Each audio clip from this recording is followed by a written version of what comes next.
안녕하세요. 여태까지 살면서 사연이요. 라디오 사연이건 뭐건 담을 쌓아놓고 살았던 사람인데요. 이렇게 용기를 내어 사연을 제보하게 됐습니다. 사랑하는 딸을 위해서든 뭐든 못하겠어요. 최근 안 좋은 일을 겪어 마음이 심란한 딸을 위해서 평소에 즐겨 듣는 유튜브 채널에다가 사연을 제보하고 사람들의 응원을 좀 받으면 기운을 차리지 않을까 싶어 이렇게 글을 보냅니다. 기가 막히게 물 흐르듯이 사연을 턱턱 써내려가시는 분들에 비하면 글 솜씨도 영 없을 거고, 제가 겪은 일인데도 사연을 쓰면서도 잘 기억이 안 나서 곤욕을 치를 것 같지만, 그래도 딸을 정말로 사랑하는 아버지의 마음 하나만 생각해 주시고 즐겁게 들어주시면 감사하겠습니다. 아무래도 제 사연은 주인공이 딸이기도 하고 좋지 않은 일인 만큼 본인 얘기를 이렇게 하는 것이 괜찮냐 허락도 다 받았으니까 걱정 마세요. 제가 이렇게 눈에 넣어도 안 아픈 딸아이를 얻게 되기까지는 참 많은 난관이 있었습니다.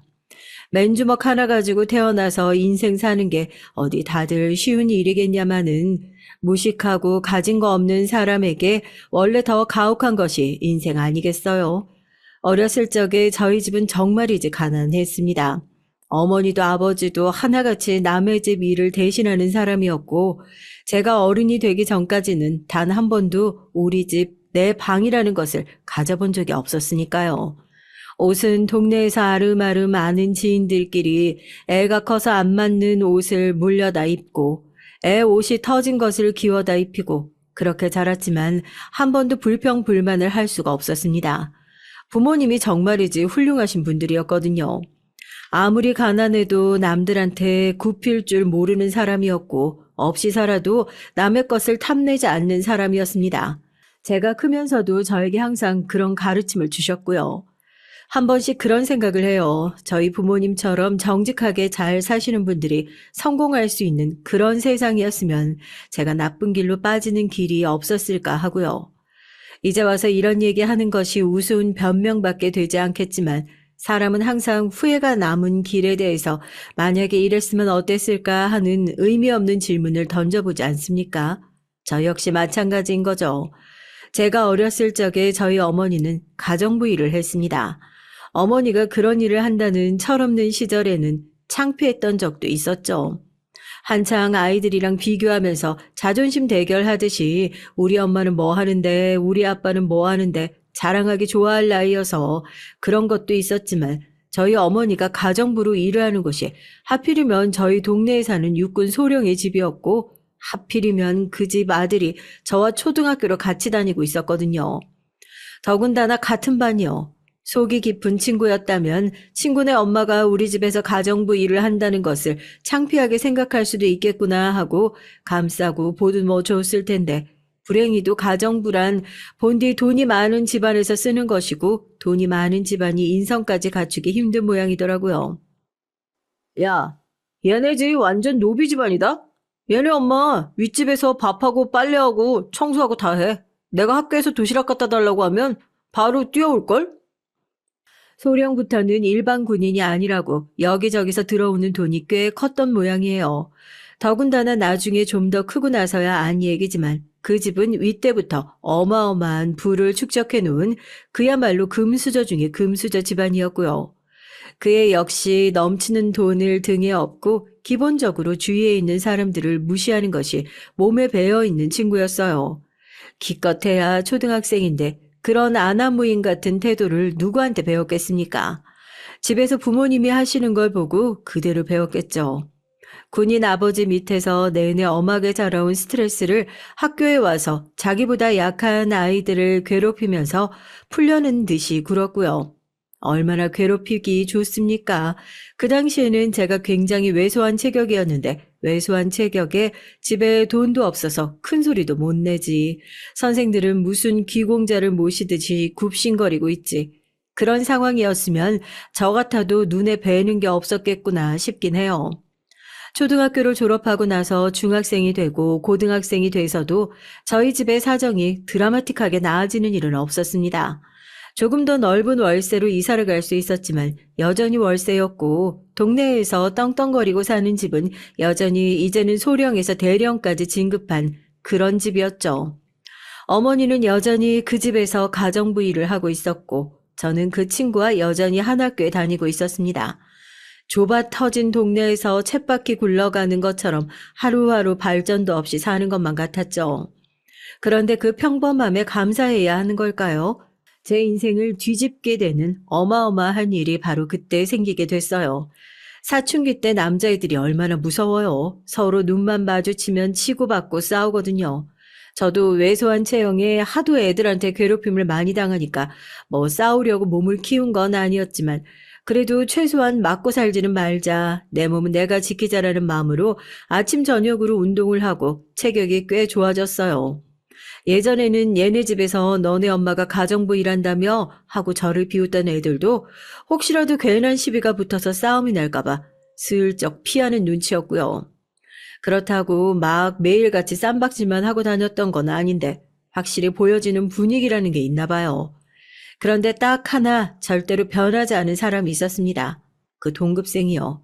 오히려 나이가 먹으면 먹을수록 더하면 더했지 덜하진 않았어요.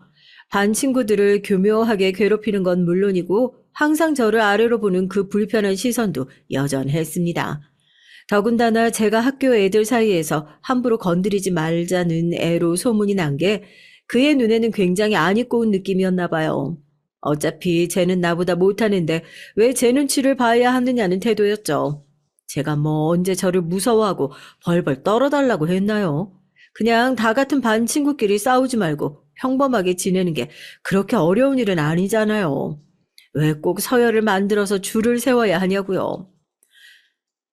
애들한테 처맞기 싫어서 몸 부풀리니까 네가 뭐 된 거 같아? 야, 얘 그거 같지 않냐? 예전에 마님 따라다니던 돌쇠들. 이렇게 무식하게 몸만 키워가지고 결국에 하는 일이 남의 집 노비 일이잖아. 딱 잘 어울리긴 하네. 그 뭐 가업 물려받는 그런 건가? 전날에 시험을 보고 성적을 망쳐서 집에서 꾸중을 들어서 그랬는지 아니면 사귀던 여자친구랑 헤어져서 그랬던 건지 왜 그날 갑자기 아무런 이유도 없이 저한테 시비를 걸기 시작했는지 모르겠습니다. 정말 이상한 날이었어요. 그런 시비가 어디 한두 번이었겠냐고요. 끓어오르는 분을 참으며 엎드려서 몇 분 못 들은 척하고 있으면 그냥 조용히 넘어가는 것이 보통이었거든요. 야, 너도 네 엄마처럼 귀 안 들리냐? 더 크게 얘기해줘? 야, 얘 진짜 웃긴다. 뭐 귀 안 들리는 것도 대물림 되나? 어? 어쩐지 니네 엄마한테 이렇게 귀에다 대고 고래고래 소리를 질러도 못 듣더라. 야, 너 미쳤어? 저희 어머니가 귀가 잘 안 들리십니다. 저 낳으시고 나서 어릴 때 사고로 그러셨다고 하는데 동네 사람들 얘기를 들어보니까 그것도 일하다가 누구한테 맞아서 그렇게 된 거라고 하더라고요.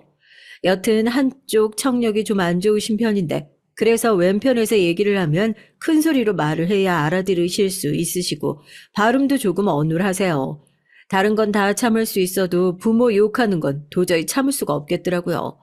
저도 언제까지 가만히 엎드려 있을 수만은 없지 않습니까? 벌떡 일어나서 그 애의 멱살을 잡았죠. 순식간에 애들이 몰려들고 그 애는 저한테 멱살이 틀어잡힌 채 버둥거리면서 꼼짝도 하지 못하고 있었죠. 야, 내가 너 못 때려서 가만 참고 있는 줄 알아? 어지간히 까불어. 니네 집에 돈 많으니까 뭐 배는 게 없냐? 한 번만 더 학교에서 우리 엄마 얘기해봐. 가만히 안 둘 테니까. 당장이라도 저 꼴 보기 싫은 얼굴을 한 대 갈겨버리고 싶었지만 저도 이제 이 행동의 무게감을 잘 아는 나이가 됐으니 차마 함부로 주먹은 날리지 못하겠더라고요. 부들부들 떨리는 손을 꾹 참고 틀어진 멱살을 확 놨습니다. 바닥에 주저앉아서 목을 잡고 저를 노려보더라고요. 이렇게 단숨에 제압할 수 있는 놈이 뭐가 그렇게 잘났다고 시비를 걸고 덤벼댔었는지 좀 우습기도 했습니다. 그러나 우스워지는 것은 저였어요. 다음날 학교로 오자마자 잔뜩 화가 난 얼굴의 선생님이 저를 교무실로 호출하셨고 교무실에는 저도 이미 익숙한 얼굴인 그 동급생의 부모님이 학교에 와 계셨습니다. 아니, 이 학교는 무슨 깡패 키우는 학교예요? 지금 우리 애 목 빨간 거 봐요. 애들 말로는 거의 멱살을 잡고 숨도 못 쉬게 들어올렸다가 내팽개쳤다는데 잘못했다가 어디 바닥에 머리라도 부딪혔으면 어쩔 뻔했어요. 선생님, 지금 우리 애를 그렇게 위험한 상황에 놔둬라 이런 말씀하시는 거예요?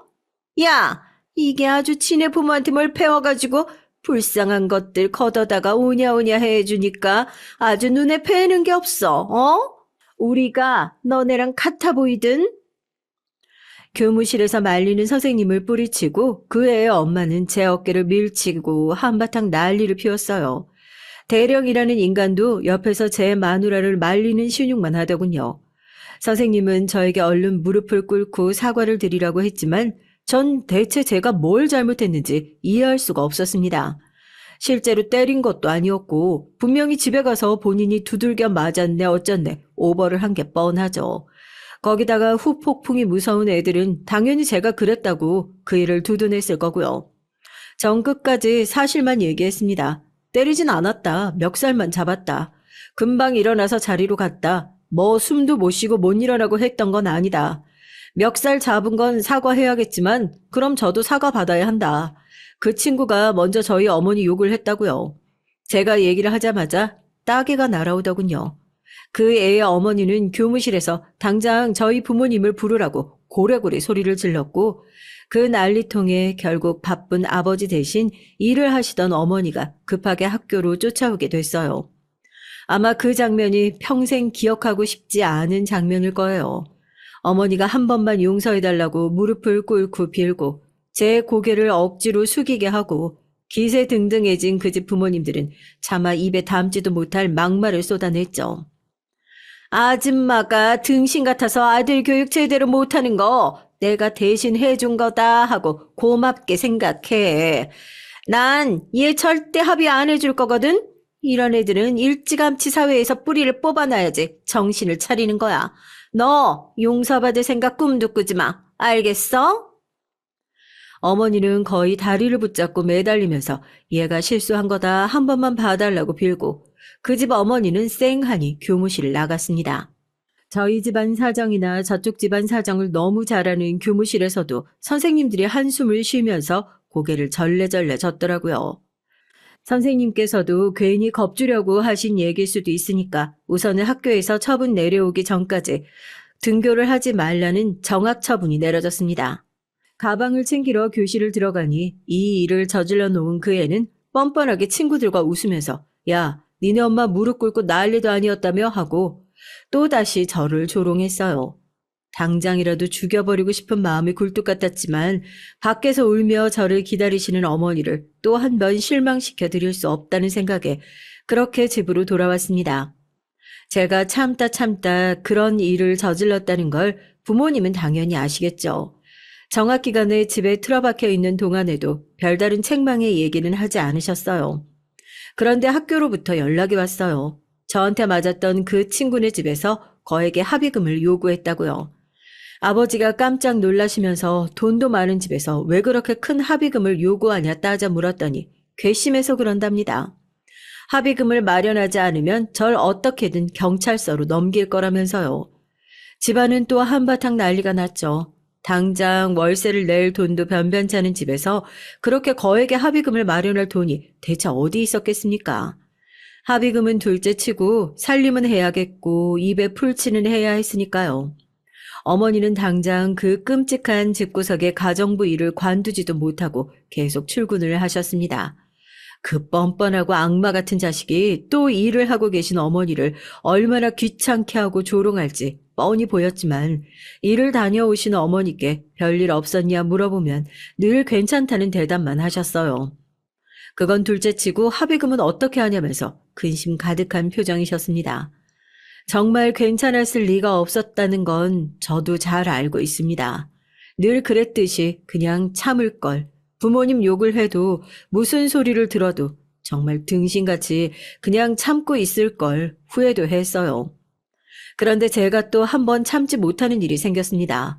합의금을 마련하기로 약속한 마지막 날 어머니는 매일 그렇듯이 일을 가셨고 전 정학 처분이 풀리지 않아 집에서 아버지와 어머니가 퇴근하기만을 기다리고 있었죠. 언제나 아버지보다 먼저 오셨던 어머니가 많이 늦으시더라고요. 아무래도 무슨 일이 있는 거 아니냐 마중을 나가려고 막 일어선 순간 어머니가 울면서 돌아왔어요. 무슨 일로 그러시냐 재차 확인했지만 어머니는 차마 말씀을 하지 못하시더군요. 그러다 겨우 하신 얘기에 저와 아버지는 정말 기절할 뻔했습니다. 그 집 대령이 자기 밤시중을 들어주면 합의를 그냥 해주겠다고 내가 몇 번이나 싫다고 얘기를 했는데도 안 들린다고 하면서 경찰에 신고를 했는데 아무도 출동을 안 하고. 기가 막히더라고요. 아무리 지역에서 힘 좀 있는 집인 건 알고 있었지만 어머니에게 그렇게 험한 짓을 하려고 했던 것도 모자라서 경찰들까지 몽땅 매수한 상태였습니다. 저희가 뒤늦게 경찰서에 가서 억울함을 토로해봐도 귀찮아하는 표정의 경찰이 그래 아줌마한테 뭔 일 생긴 것도 아니잖아요 하는 꼴을 보고 있으니 더욱 기가 막혔고요. 돈이 없고 빽이 없다는 것이 이렇게 서러운 일이구나 했습니다. 가해자는 사과 한마디 없었어요. 자기가 그런 일을 했었냐며 기억이 안 난다며 발뺌을 했고 그 집 아내는 저희 어머니가 멀쩡한 남편에게 누명을 씌우려 한다며 거품을 물고 어머니를 잘랐습니다. 어머니는 그때 충격으로 쓰러져 병원 신세를 지시게 됐고 누구의 탓이라는 것을 밝혀내지 못했다는 이유로 어려운 저희 집은 병원비까지 감당해야 하는 신세가 됐죠. 나쁜 길로 빠지기 시작한 건 그때쯤이었던 것 같습니다. 집에만 있으면 속이 답답하고 그렇다고 학교로 돌아가고 싶지도 않았어요. 끝끝내 저를 말리시는 아버지를 뒤로하고 학교를 그만두고 거리를 방황하게 됐습니다. 나쁘고 사회에 버림받은 친구들은 어디에나 있었고 대부분의 시간들은 그 친구들과 어울리면서 지내게 됐어요. 집에 들어가지 않는 일도 많아졌고 부모님 마음에 짐이 됐던 못된 자식이었죠. 남들 다 대학 갈 때 저는 일을 시작했습니다. 일이란 것도 남들 하는 것만큼 변변찮은 일이 아닌 친한 형을 통해 소개받은 술집이었어요. 조직폭력배, 소위 말해 조폭이라고 하죠. 저는 의도치 않았지만 그런 식으로 조금씩 그쪽 세계에 발을 담그기 시작했던 것 같습니다. 무슨 일을 해서든 돈을 벌기 시작하니 생활에 여유가 생겼고 어머니 병원비도 감당이 되겠더군요. 그때는 다시 생각해봐도 아무리 못 먹고 살아도 조폭 일을 하면 안 된다와 같은 조언이 저에게 들렸을 것 같지 않네요. 동네에 몇 없는 고급 술집 중 하나였으니 돈 좀 있다는 부잣집 자식들이 몰려다니면서 사고치기 딱 좋은 장소였고 저는 그런 사람들을 적당히 겁을 줘서 돌려보내는 일을 했습니다. 다른 직원들과 다르게 재미로 쌈박질을 하고 돌아다니는 것도 아니었고 가게 일을 성실히 한 탓에 사장님이 좋게 봐주셨던 기억이 있네요. 용돈도 더 챙겨주시고 조금 더 편한 자리에서 일할 수 있도록 배려도 해주시고요. 정상적인 일이 아니라는 것도 알고 부끄러운 과거에 대한 변명이라는 것도 알지만 그 당시에 학교를 관두고 방황하던 제가 성실하게 밥벌이를 할 수 있는 유일한 방법이 그것뿐이었네요. 아, 진상 떴어, 진상. 빨리 이쪽으로 와서 정리 좀 해. 그날도 서빙을 하고 있는데 동료에게서 무전이 왔습니다.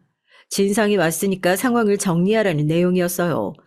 늘 있던 일이라 대수롭지 않게 웃는 낯으로 노크를 하고 문을 열면서 고개를 꾸벅 숙여 인사를 했는데 고개를 들고 눈을 마주친 사람을 보자마자 전 그 자리에서 얼어붙을 수밖에 없었습니다. 동료가 어마어마한 진상이라고 혀를 내둘렀던 그 손님이 바로 제 인생을 이렇게 구렁텅이로 내몬 주인공이었기 때문입니다. 야, 이게 누구야? 야, 너 여기서 다 본다. 야, 얘들아 인사해. 얘 내 동창이잖아. 아, 야, 너 그런 옷 입고 있으니까 야, 제법 깡패 같다. 어디서 주먹 쓰면서 굴러먹는다는 소린 들었는데. 그래, 이렇게 성실하게 일 잘하고 있으니까 얼마나 보기 좋아. 애네 엄마가 우리 집에서 가정부로 일했었거든. 그지들이잖아. 돈 뜯어내려고 우리 아버지한테 당했다고 엉겨붙어서 쪽도 못 쓰고 다 나가리 됐잖아. 진짜 웃기지 않냐? 학생 때는 참았을지 몰라도 이제 저도 엄연한 성인이었고 제가 저지른 죄값은 제가 책임질 수 있는 나이가 됐으니까요. 이제 더 이상 저런 놈이 뻔뻔하게 주둥이를 놀리는 꼴을 가만히 지켜보지만은 말자고 생각해서 말보다 주먹이 먼저 나갔습니다. 예나 지금이나 한 대 맞고 가볍게 나가 떨어지는 것은 여전하더군요.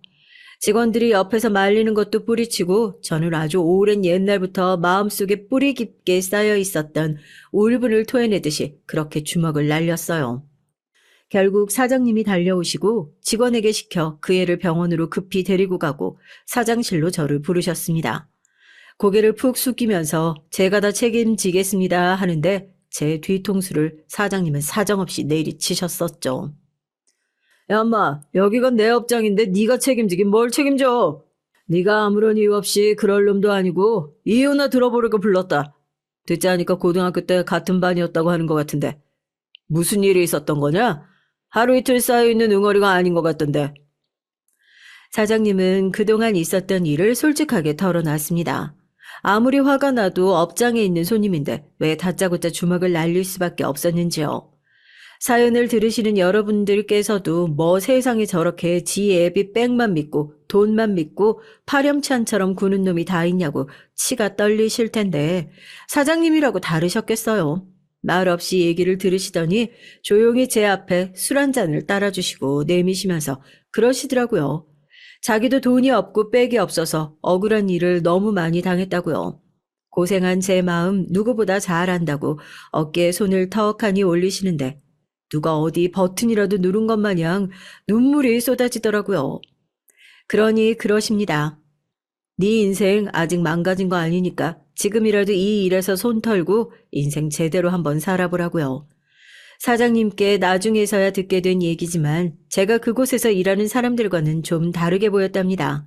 성실하고 이런 일과는 맞지 않는 사람 같다고요.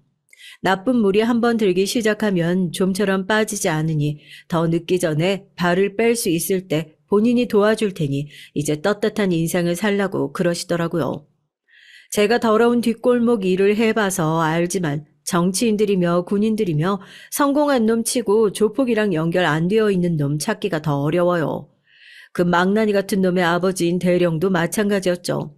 선처도 없고 합의도 없다고 무조건 저를 깜빵에 보낼 거라고 길길이 날뛰던 그 인간들은 저희 사장님의 전화 한 통으로 꼬리를 싹 내리더라고요. 사장님 말로는 본인이 입 한 번 열면 그 대령이라는 놈도 옷을 벗어버려야 하는 상황이면서 마음 같아서는 더 큰 복수라도 해주고 싶지만 본인이 밥줄 생각해서 시원하게 한 대 패고 감옥 안 간 걸로 쌓여있는 한은 내려놓는 게 어떻냐 하시더라고요. 저야 감사한 일이었죠. 그렇게 캐캐 묵은 복수를 마치고 저도 드디어 새로운 인생을 시작하게 됐습니다. 학교도 관두고 주먹질만 하고 술집에서 일하던 놈이 새 인생 산다고 마음먹었다고 해서 뭐가 그렇게 크게 달라지겠어요? 그래도 어떤 사람에게는 평생 주어지지도 않을 기회, 좋은 사람을 만나 특별히 얻게 됐으니 허투루 보내지 말자는 마음으로 피똥 싸며 살았습니다. 검정고시를 보고 대학도 들어갔고 공부와 담을 쌓고 지냈는데 다시 공부를 시작하려니 얼마나 어려운지요.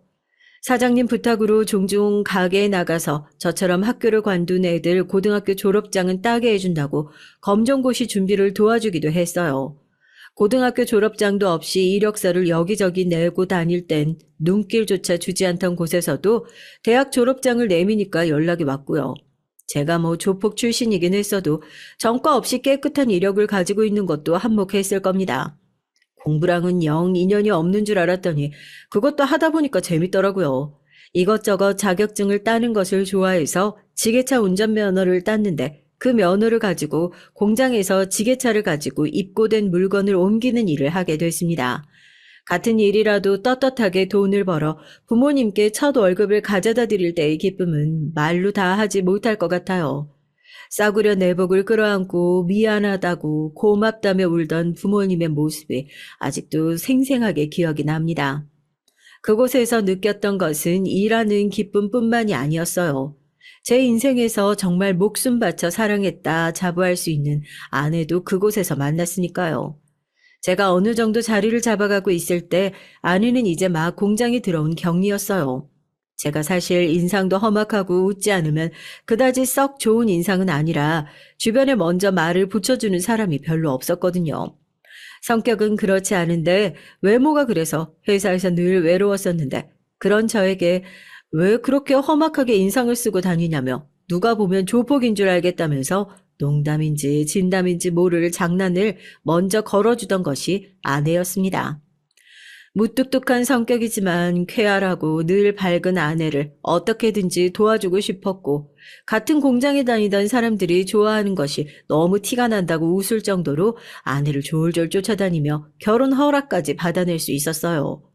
그 과정에서 거절당할 각오를 하고 한때 제 어두웠던 과거를 솔직하게 꺼내기도 했지만, 아내는 되려 맞지? 조폭 아니고서야 이해가 안 되는 외모긴 했어 라면서 유쾌하게 넘어가 참 고마웠습니다. 제가 그동안 고생하며 살던 인생이 이 사람을 만나기 위한 시간이었다고 생각하면 그 수고스러운 시간들마저 이해할 수 있는 그런 사람이었어요. 결혼을 하고 2년이 채 되지 않아 앨범 속에서 봤던 아내의 어릴 적 모습을 꼭 닮은 제 딸이 세상에 나왔을 땐 정말이지 세상을 다 가진 것 같았습니다. 딸아이가 커가는 모습을 보면서 무슨 수를 써서라도 이 행복이 깨지지 않게 지켜내는 것이 가장으로서 제가 해야 할 몫이라고 생각했었죠. 하지만 세상에는 제 뜻대로 되지 않는 영역이 있더군요. 아무리 일을 열심히 하고 가장으로서 책임을 다해봐도 인명은 제천이라고 했던가요? 같이 살면서 잔병치레는커녕 그 흔한 감기조차 걸려보지 않았던 아내가 췌장암 진단을 받게 됐어요. 처음에는 암이 대수냐 같이 이겨내면 된다며 어린 딸을 끌어안고 애써 밝은 척을 하며 아내가 하루가 다르게 헬스케져가는 것이 눈에 보이더니 결국 제대로 항암조차 받지 못하고 세상을 떴습니다. 장례식장에서 영정 속 환히 웃고 있는 아내의 모습도 가슴이 찢어질 것 같았지만 아직 중학생밖에 되지 않은 어린 딸이 상복을 입고 구석에 앉아 눈물을 뚝뚝 흘리고 있는 모습에 밖으로 나가 10수년간 끊었던 담배를 태우며 남몰래 눈물을 훔쳤어요. 하지만 이대로 무너질 수는 없었습니다. 전 가장이고 제 딸의 아버지니까요. 아내가 제 곁을 떠났다고 하더라도 저에겐 딸을 최선을 다해 길러내야 한다는 중요한 과업이 남아있었고 언젠가 제 목숨이 다해 하늘로 올라갔을 때 아내에게 그래도 나 당신 떠나고 나서도 최선을 다해 우리 딸 키워냈다고 하고 그 한마디 하고자 죽고 싶은 심정 이겨내며 살았어요. 하지만 아내가 없는 빈자리는 너무나 크더군요. 헛헛한 마음에 우연히 유튜브를 보다가 톡톡 사연도 알게 됐는데 여기 올라오는 사연들 중에서 홀로 자식 키우시는 어머니나 아버지의 얘기들을 들을 때마다 공감도 되고 나만 이렇게 힘들게 사는 게 아니구나 참 많이 위로를 받았습니다. 그런 분들께서 제 사연을 들으시며 공감을 하실지도 모르겠지만 아버지가 없는 것과 어머니가 없는 것의 차이는 꽤나 다른 것 같아요. 제가 아무리 살갑게 딸애를 챙겨준다고 하더라도 무뚝뚝한 제 성격이 어디 가는 것도 아니고 하루아침에 딸에게 친한 척을 해본다고 한들 어디 딸이 편안하게나 생각하겠습니까? 열심히 돈 벌어다가 그저 하고 싶은 거, 먹고 싶은 거, 갖고 싶은 거 모자라지 않게 해주는 것이 딸에게 할 수 있는 최선이라 생각했던 전 딸이 커가는 동안 고민 하나 들어주지 못한 아버지였어요. 식탁에서 환하게 웃으며 제잘제잘 제 엄마한테 오늘 하루 있었던 일을 얘기하던 딸은 온데간데 없어지고 밥그릇이 달각거리는 소리만 들리는 식탁이 얼마나 무거운 자리였을까요?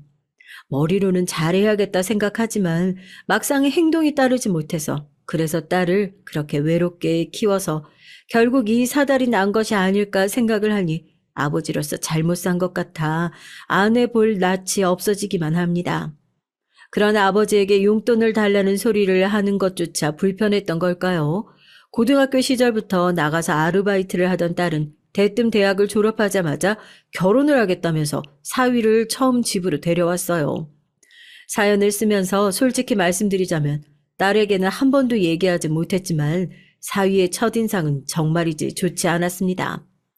딸이 아르바이트를 하던 곳의 사장이라고 본인을 소개하는데 저는 그쪽 생활을 해봐서 알잖아요. 그 특유의 불량하고 껄렁거리는 태도. 아무리 결혼을 할 여자의 집에 첫인사 온다고 해도 그런 불량한 태도를 애써 숨기고 또 숨긴 게 그 정도겠지만 차마 숨겨지지 않는 양아치 같은 모습이 있었습니다. 어떤 아버지라도 곱게 길러온 딸을 그런 남자에게 시집 보내고 싶지 않았을 거예요. 차마 그 앞에서 티를 낼 수가 없어 적당히 인사를 하고 돌려보낸 후에 딸을 불러 솔직하게 얘기를 했어요. 나이도 아직 어리고 얼마든지 좋은 사람 만날 수 있는 애인데 아빠는 저런 불량스러운 놈한테 귀하게 키운 내 딸 보내고 싶지 않다고요.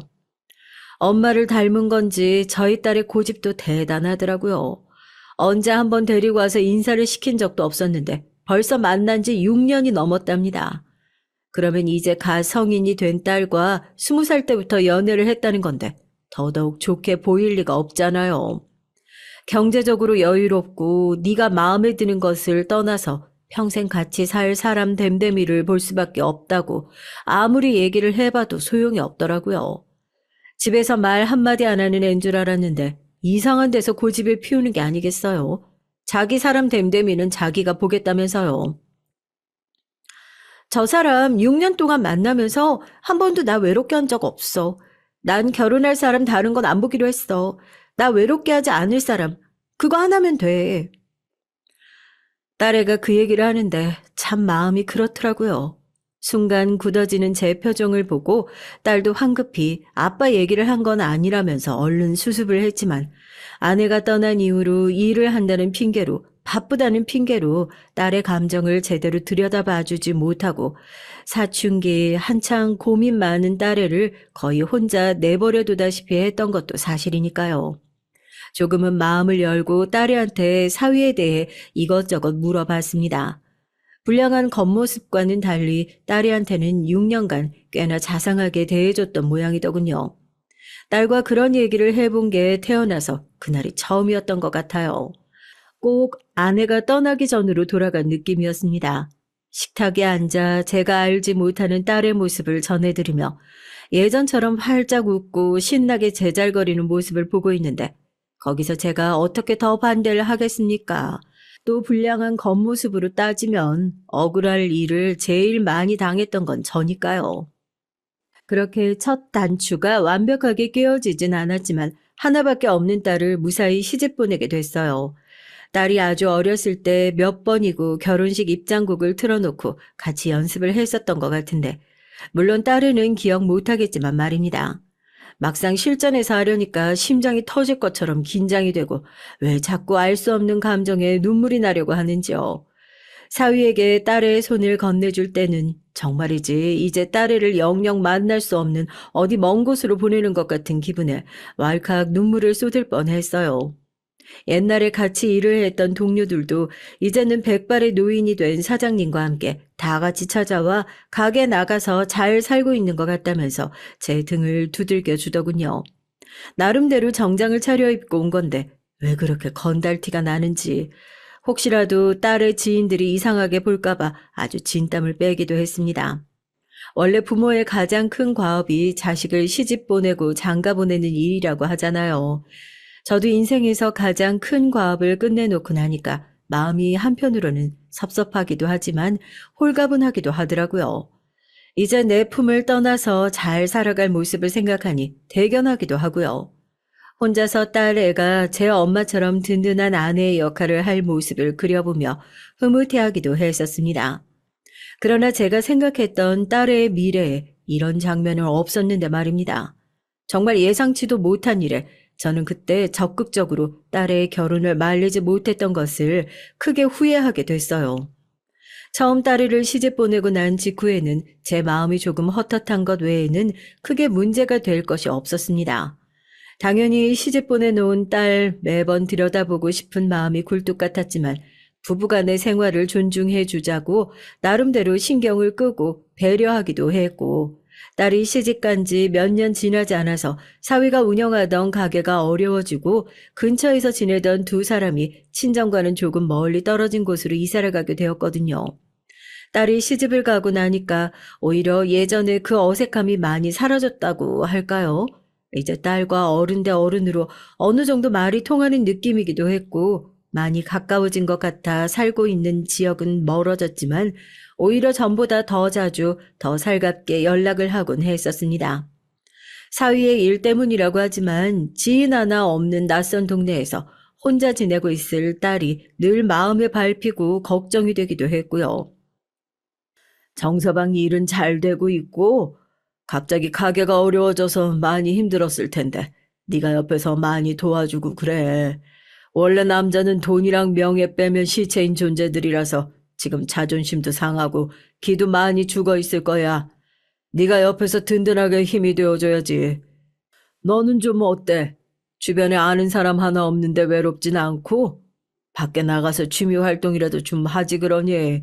운동 좀 해도 좋고. 아빠가 예전에 일했던 동네라 잘 알잖아.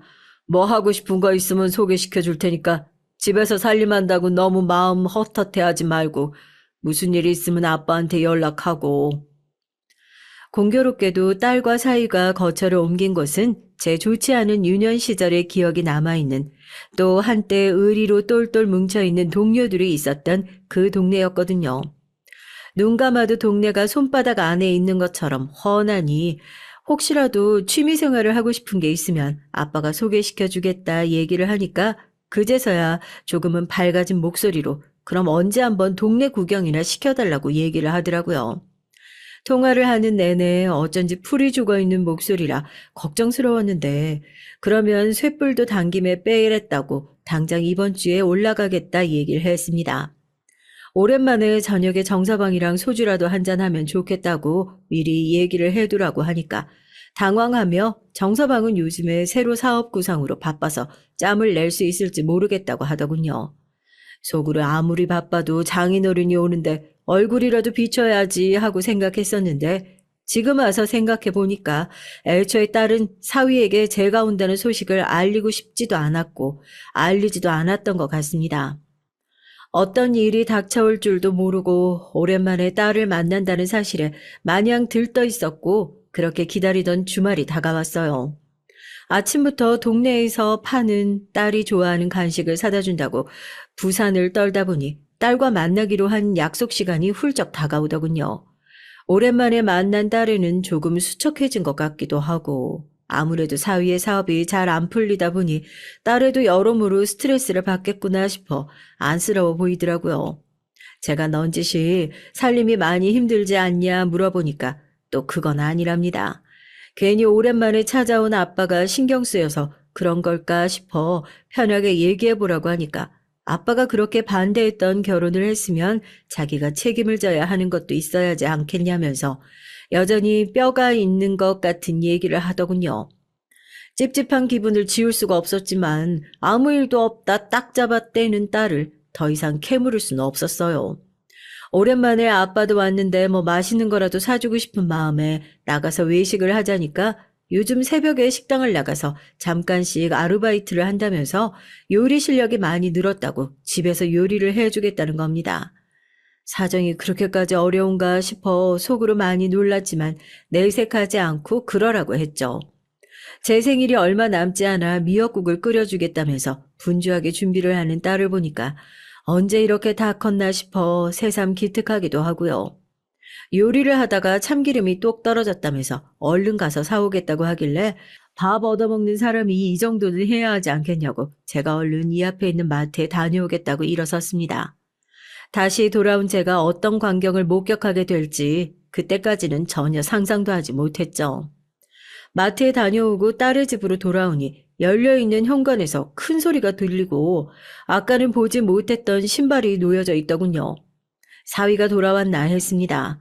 반갑게 인사를 하며 들어가려는 저는 현관에서 멈칫할 수밖에 없었어요. 분명 현관에서 들리는 그 큰 소리는 두 사람이 싸우고 있는 소리였거든요. 더군다나 두 사람이 싸우고 있는 내용은 믿기지도 믿고 싶지도 않은 내용들이었습니다. 고작 식당에서 설거지나 하는 주제에 카드로 택시를 타? 미친 거 아니야? 야, 그렇게 돈을 펑펑 쓰고 싶으면 잘난 네 아빠한테 도와달라고 손이라도 빌던가. 꼴에 자존심은 있어가지고 죽어도 도와달라는 소리는 못하면서. 내가 버스 끊겨서 택시 타고 가겠다고 문자까지 남겨놨잖아. 그러는 당신은 그때 뭐하고 있었는데? 허구한 날 사업 준비한답시고 친구들이랑 술 마시고 다니고. 대체 언제까지 그럴 건데? 당신이 술 먹고 사고 치고 장사 접고 망한 게 다 당신 때문인데 왜 애꿎은 우리 아빠 손을 빌려? 똥 싸놓은 사람이 치워야지. 네가 아주 간이 배 밖으로 나왔구나. 뭐? 똥? 왜? 아주 니네 아빠 왔다고 눈에 뵈는 게 없냐? 어? 두 사람이 싸우는 내용만 들어도 기절할 것 같은데 순간 퍽 하는 소리와 함께 딸의 비명 소리가 들렸습니다. 저는 장을 보고 온 봉투를 그대로 현관에 내팽개치고 신발도 제대로 벗지 못하고 집 안으로 뛰어들어갔어요. 저랑 눈이 마주친 사위는 잠시 당황한 얼굴을 하더니 아이씨 하고 욕을 중얼거리면서 밖으로 나가버리려고 하더군요. 저한테 절대 보여주고 싶지 않은 꼴을 보였다는 듯이 얼굴을 감싸쥐고 바닥에 앉아있는 딸을 보니 정말 몸 안에 있는 피가 거꾸로 솟는 기분이었습니다. 전 나가려던 사위의 멱살을 틀어주고 바닥에 그대로 내팽개 쳤어요. 내 딸한테 그딴 짓을 하고도 무사하길 바라는 건가? 처음 인사 올 때부터 개차방 같은 놈이라는 건 진작에 눈치챘지만 지 마누라한테까지 손 올리는 놈이면 안 봐도 뻔하지. 당장 내 딸 앞에 무릎 꿇고 빌어. 지금 이 자리에서 네 놈 죽여버리고 싶은 걸 참고 있으니까 목숨이라도 부지하고 싶으면 당장 빌라고. 장인어른, 빌어야 할 건 장인어른 아니에요? 이런 부족한 딸을 시집 보내놔서 미안하다고 장인어른이 지금 제 앞에서 무릎 꿇고 사과하셔도 모자랄 판이라고요. 한 주먹거리도 안 되는 인간들이 뭐가 그렇게 잘났다고. 장인어른 번짓을 잘못 찾으셨어요. 제가 어떤 사람인 줄 아세요? 제 전화 한 통이면 장인어른 여기서 뼈도 못 추리고 나가요. 당장 이거 못 놔요? 간이 배 밖으로 나와 있다 했더니 저한테 멱살을 잡히고도 대드는 주둥이에서는 은은한 술 냄새가 풍기더라고요. 대낮부터 어디서 사업을 핑계로 술을 마시고 왔구나. 매일 이 짓거리를 하면서 내 딸 속이 터졌을 걸 생각하니 또 저 혼자만 아무것도 몰랐던 것 같고 분통이 터졌습니다. 딸은 엉엉 울면서 멱살을 잡고 있는 저를 뜯어 말리고 전 아직도 정신을 못 차리고 술 냄새를 풍기면서 고개를 쳐들고 대드는 사위의 머리통을 후려갈기면서 한마디 했죠. 번짓을 잘못 찾은 건 네 놈이라고요. 보안이 동네에서 힘자랑 좀 깨나 하던 놈인가 보지? 네가 그렇게 양아치처럼 구니까 쓰레기 같은 놈한테 공자처럼 대해줄 필요 있겠어? 똑같이 쓰레기처럼 대해주는 게 예의지. 장서방은 내가 조폭 출신인 거 몰랐나 봐. 나야말로 전화 한 통이면 너 같은 쓰레기들 쥐도 새도 모르게 처리하는 건 일도 아니야. 알아? 이제 그런 일에서 손을 뗀 지도 오래고 겉으로 봤을 땐 건달처럼 보이지도 않으니 당연히 믿기지 않았겠죠.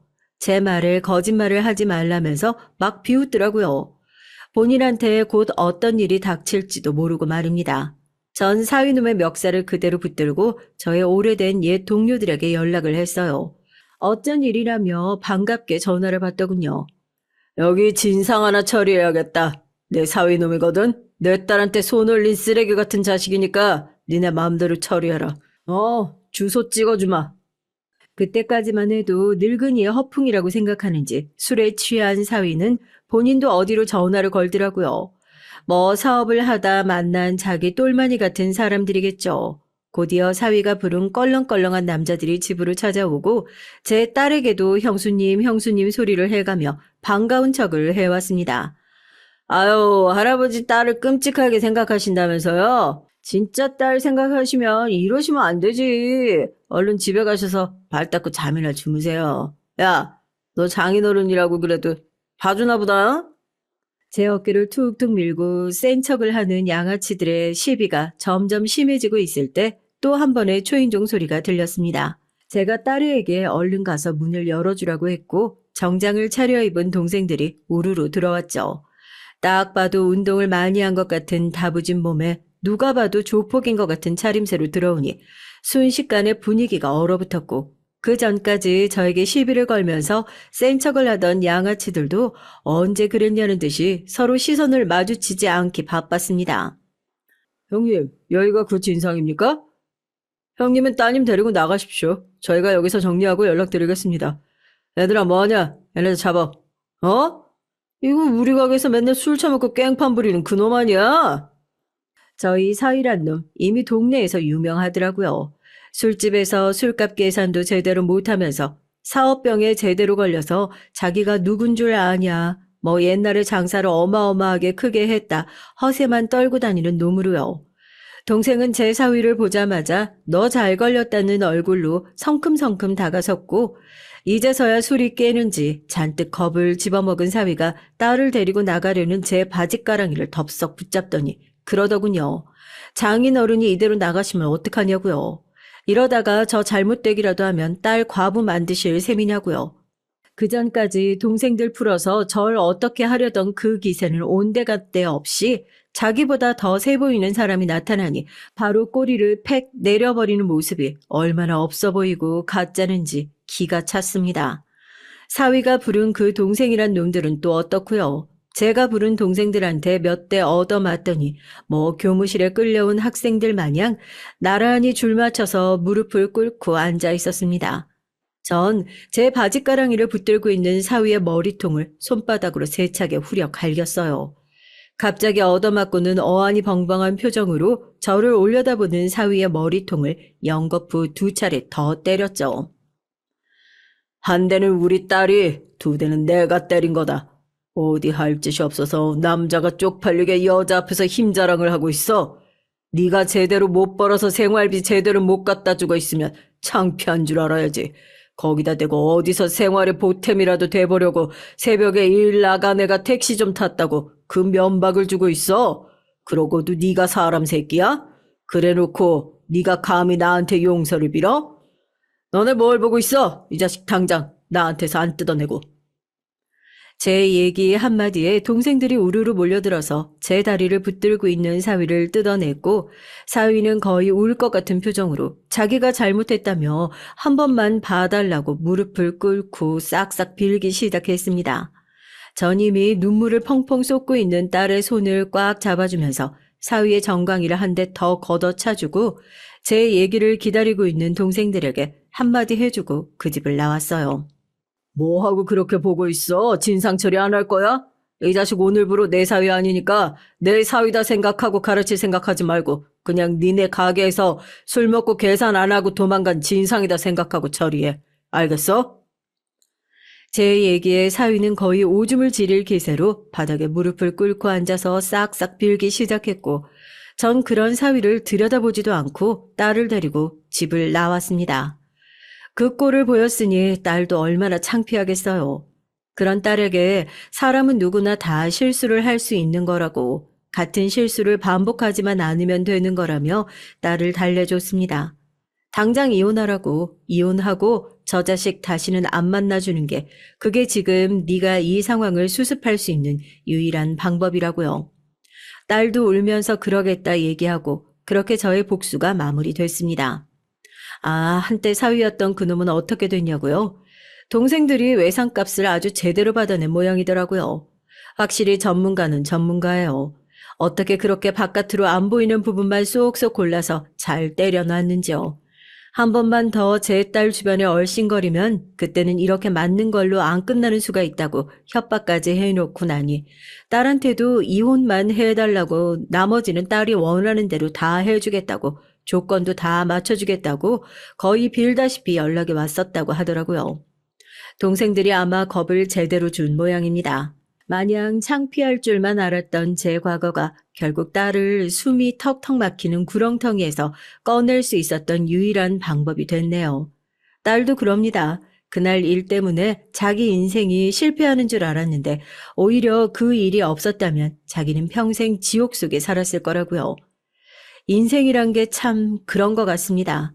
당장 겉만 봤을 땐 이만큼 힘든 일이 어딨나 싶다가도 막상 돌아보면 이런 일들이 모여서 덕분에 내가 살고 있구나 하고 깨닫게 되는 그런 게 인생 아니겠어요? 딸의 이혼을 축하하며 무사하고 안녕한 미래를 빌어보며 사연을 마치겠습니다. 안녕하세요. 저는 곧 나이 50을 바라보고 있는 남자입니다. 전 요즘 거울을 볼 때마다 깜짝깜짝 놀라요. 언제 이렇게 나이가 들어서 아저씨가 되었나 싶어서요. 주변의 또래들을 보면 벌써 자식들도 다 키워놓고 사회적으로도 슬슬 은퇴를 고려하며 안정적인 삶을 사는 것처럼 보이던데 저는 왜 이 모양인지 모르겠습니다. 이 불행의 시작은 아마도 아주 어렸을 때부터인 것 같아요. 저희 어머니는 나이 많은 호라비의 제취자리로 시집을 가셔서 저를 낳으셨습니다. 당시 아버지의 연세는 지금 딱 제 나이인 50을 앞두고 계셨고 어머니는 30대 후반이셨어요. 아버지는 얼굴에 곰보가 심했대요. 그래서 그랬는지 보는 선마다 족족 차였답니다. 첫 번째 결혼도 40을 넘기고 하셨대요. 어렵게 결혼까지 해서 느지막하게 아들 하나, 딸 하나, 둘이나 낳았는데 갑자기 아내가 병으로 죽어버린 거죠. 아직 아이들이 학교에도 못 들어갔는데 엄마가 없으니 할머니께서 여기저기 수소문에 저희 어머니를 찾으신 거였습니다. 어머니 팔자는 아버지보다 더 기구해요. 결혼한 지 반년도 되지 않아 과부가 돼서 10년 넘게 혼자 사셨답니다. 당시에는 결혼한 지 얼마 되지 않아서 남편이 죽으면 시부모들이고 주변 어른들이고 애꿎은 아내 탓을 하고 그랬대요. 여자가 기가 세서 남편 잡아먹었다고요. 요즘 사람들이 들으면 말도 안 되는 소리라고 손가락질들 하겠지만 그 시대에는 정말 그런 일이 허다했습니다. 결혼하자마자 남편이 죽고 혼자가 되었을 때 어머니는 어떻게 이런 일이 있을 수 있나 싶어 자기 팔자를 탓했대요. 그런데 시간이 지날수록 하도 주변에서 이상한 소리를 쑥덕거리니까 정말 자기가 기가 세서 남편이 죽었나 싶을 정도로 세뇌가 되어버렸다네요. 다시는 결혼하고 싶지 않을 정도로요. 혹시나 두 번째 결혼마저 잘못되기라도 하면 스스로 자신을 용서할 수 없을 것 같아서요. 그런데 그때 어머니에게 피치 못할 일이 생기셨습니다. 외할아버지께서 몸이 많이 안 좋아져서 병원에 입원을 했는데 상황이 심각해서 바로 수술을 해야 했대요. 외가댁이 워낙 가난했던 터라 장녀였던 어머니는 여기저기 돈을 구하러 다녔다나 봐요. 마침 그 소문을 들은 동네의 중매쟁이 아줌마가 할머니에게 어머니 얘기를 하신 거죠. 그 집 딸이 과부이기는 해도 애는 한 번도 낳은 적이 없어서 그런지 건강해 보이고 인물도 좋아. 아이, 거기다가 성품도 좋아서 애들도 아주 잘 키울 거야. 할머니는 곧바로 어머니를 찾아가 이것저것 꼬치꼬치 물으셨대요. 재취자리로 들어올 생각이 있는지 혹은 아이를 낳을 생각이 있는지 여러 가지를요. 당시 어머니는 결혼할 생각이 없었으니 바로 그 자리에서 거절을 하려고 했대요. 그런데 어머니의 사정을 잘 알고 계셨던 할머니께서 절대 거절할 수 없는 제안을 하신 거죠. 당신의 아들과 결혼만 해주면 외할아버지의 수술도 바로 해주고 친정에 작은 집도 하나 구해주겠다고 하셨대요. 당장 외할아버지의 수술이 급했으니까 어머닌 거절할 수 없었죠. 그 후로 모든 일은 일사천리로 진행이 돼서 바로 얼마 뒤 아버지가 아이들을 데리고 집에까지 찾아왔대요. 아버지와 어머니보다 나이도 10살 넘게 많고 인물도 볼 게 없었으니 어머니는 당연히 이 결혼이 달갑지 않았지만 아버지와 함께 온 아이들을 보고 결정을 하셨답니다. 아무리 집에 돈이 많고 할머니와 아버지가 잘해준다고 해도 엄마의 부재가 있어서인지 아이들 얼굴에 그늘이 있었대요. 어머니도 항상 아이를 낳아 키우기를 꿈꿨으니 운명이라 생각하기로 하고 아이들의 엄마가 되어줘야겠다 마음먹었답니다. 그렇게 어머니와 아버지가 부부가 되고 얼마 되지 않아 제가 태어났어요. 처음엔 집안에 아이가 태어난 것만으로도 할머니도 좋아하셨대요. 그런데 그것도 아주 잠깐이었습니다. 글쎄 제가 태어난 지 100일도 되지 않아서 아버지가 하시던 사업이 쫄딱 망해버린 거죠. 지금까지 승승장구하던 사업이 하루아침에 망해버렸으니 집안은 쑥대밭이 되어버렸습니다. 집안에 매일같이 빚쟁이가 찾아오니 이것저것 하나씩 팔아서 빚을 갚느라 집에 아예 쌀이 떨어진 적이 있었대요. 하필이면 그때 제가 그렇게 울었답니다. 집안이 떠내려가려요. 저 콩알만한 놈이 아주 밤낮으로 집안이 떠내려가게 울어대니 결국은 지아버지 사업을 말아먹었구먼. 어머님도 참 아직 젖도 못된 아기한테 무슨 그런 소리를 하세요. 제가 유난히 예민했던 건지 배앓이를 심하게 했던 건지 유독 많이 울었대요. 잠을 한숨도 안 자고 새벽 내내 운 적도 있었다네요. 아버지 사업이 망한 상황에서 그렇게 울어대니 할머니 눈에 제가 예뻐 보일 리 없었죠. 옛 어른들 말 하나도 틀린 거 없어. 저게 지아버지 잡아먹을 놈이다. 얼른 없든 안든 해서 빨리 좀 채워. 정신 산만해 죽겠네. 제 아버지 잡아먹기는 뭘 잡아먹어요? 어머니 아들이 잘못해서 망한 일을 왜 괜히 우리 아들한테 그러세요? 아이고, 누가 둘째 부인 아니랄까봐 아주 그냥 성질머리가 고약한 거 봐라. 어디서 감히 시어머니한테 또박또박 말대꾸를 해? 어머니, 둘째 부인이라뇨. 아무리 화가 나셔도 말은 바로 하셔야죠. 제가 왜 둘째 부인이에요? 할머니는 할머니대로 속상하셔서 매일같이 어머니를 들들 볶으셨고, 어머니는 예전에 자신처럼 당신의 아들이 똑같은 소리를 들으니 화가 나서 할머니에게 대들었습니다. 자신의 아들까지 그런 소리를 듣는 건 참기 힘드셨던 것 같아요. 그리고 얼마 뒤 제 인생을 송두리째 뒤바꿔버린 사건이 일어나고 맙니다. 제가 돌이 되기 전에 아버지가 돌아가셨어요. 저는 제가 다 클 때까지 어릴 때 아버지가 사고로 돌아가신 줄 알았어요. 그런데 나중에 알고 보니 아버지 스스로 목숨을 끊으신 거더라고요. 사업이 망하면서 불어난 빚을 감당하지 못하고 세상을 떠나셨대요. 어머니는 40이 채 되기도 전에 2번이나 남편을 잃었으니 세상에서 가장 재수없는 여자가 되어버렸죠. 할머니는 어머니에게 할 말 못할 말 구분하지 못하고 아무 말이나 다 퍼부었고 결국은 쫓아내셨답니다. 어머니는 지금까지 자신의 친자식인 어린 저를 키우면서도 저의 이복 형제인 형과 누나까지 살뜰하게 돌봤어요. 아버지가 돌아가시고 할머니의 성화에 못 이겨 집을 나가게 됐을 때도 형과 누나가 엄마를 따라가겠다고 울고불고 했답니다. 하지만 할머니가 허락하지 않으신 거죠. 저 재수없는 년 따라갔다가는 너희도 너희 아버지 꼴 당하는 거야. 전녀는 팔자가 더러운 정도가 아니라 남편 잡아먹을 귀신이야, 귀신. 어머니, 정말 그러시는 거 아니에요. 어머니 아들이 무리해서 사업 늘린다고 했을 때 제가 말려달라고 했는데도 제 말 무시하시고 돈까지 주면서 해보라고 하신 건 어머니잖아요. 왜 제 탓을 하세요?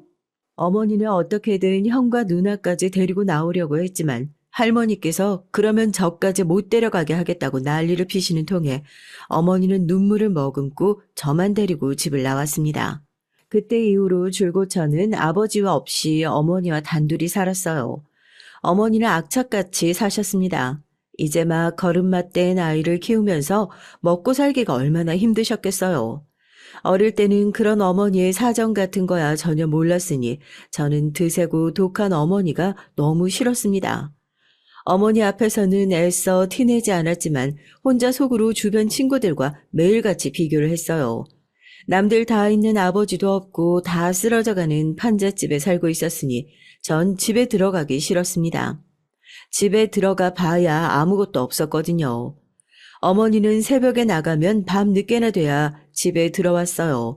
전 하루 종일 어머니만 기다리고 있었는데 그런 제 마음을 모르는 어머니는 저만 보면 잔소리를 하고 화를 내셨습니다. 밥 먹으면 설거지도 하고 숙제도 싹 해놓으라고 했어, 안 했어? 엄마가 너 하나 보고 사는데 이렇게 말도 안 듣고 공부도 안 하면 엄마가 무슨 낙으로 살겠니? 난 뭐 학교 다니는 게 재밌는 줄 알아?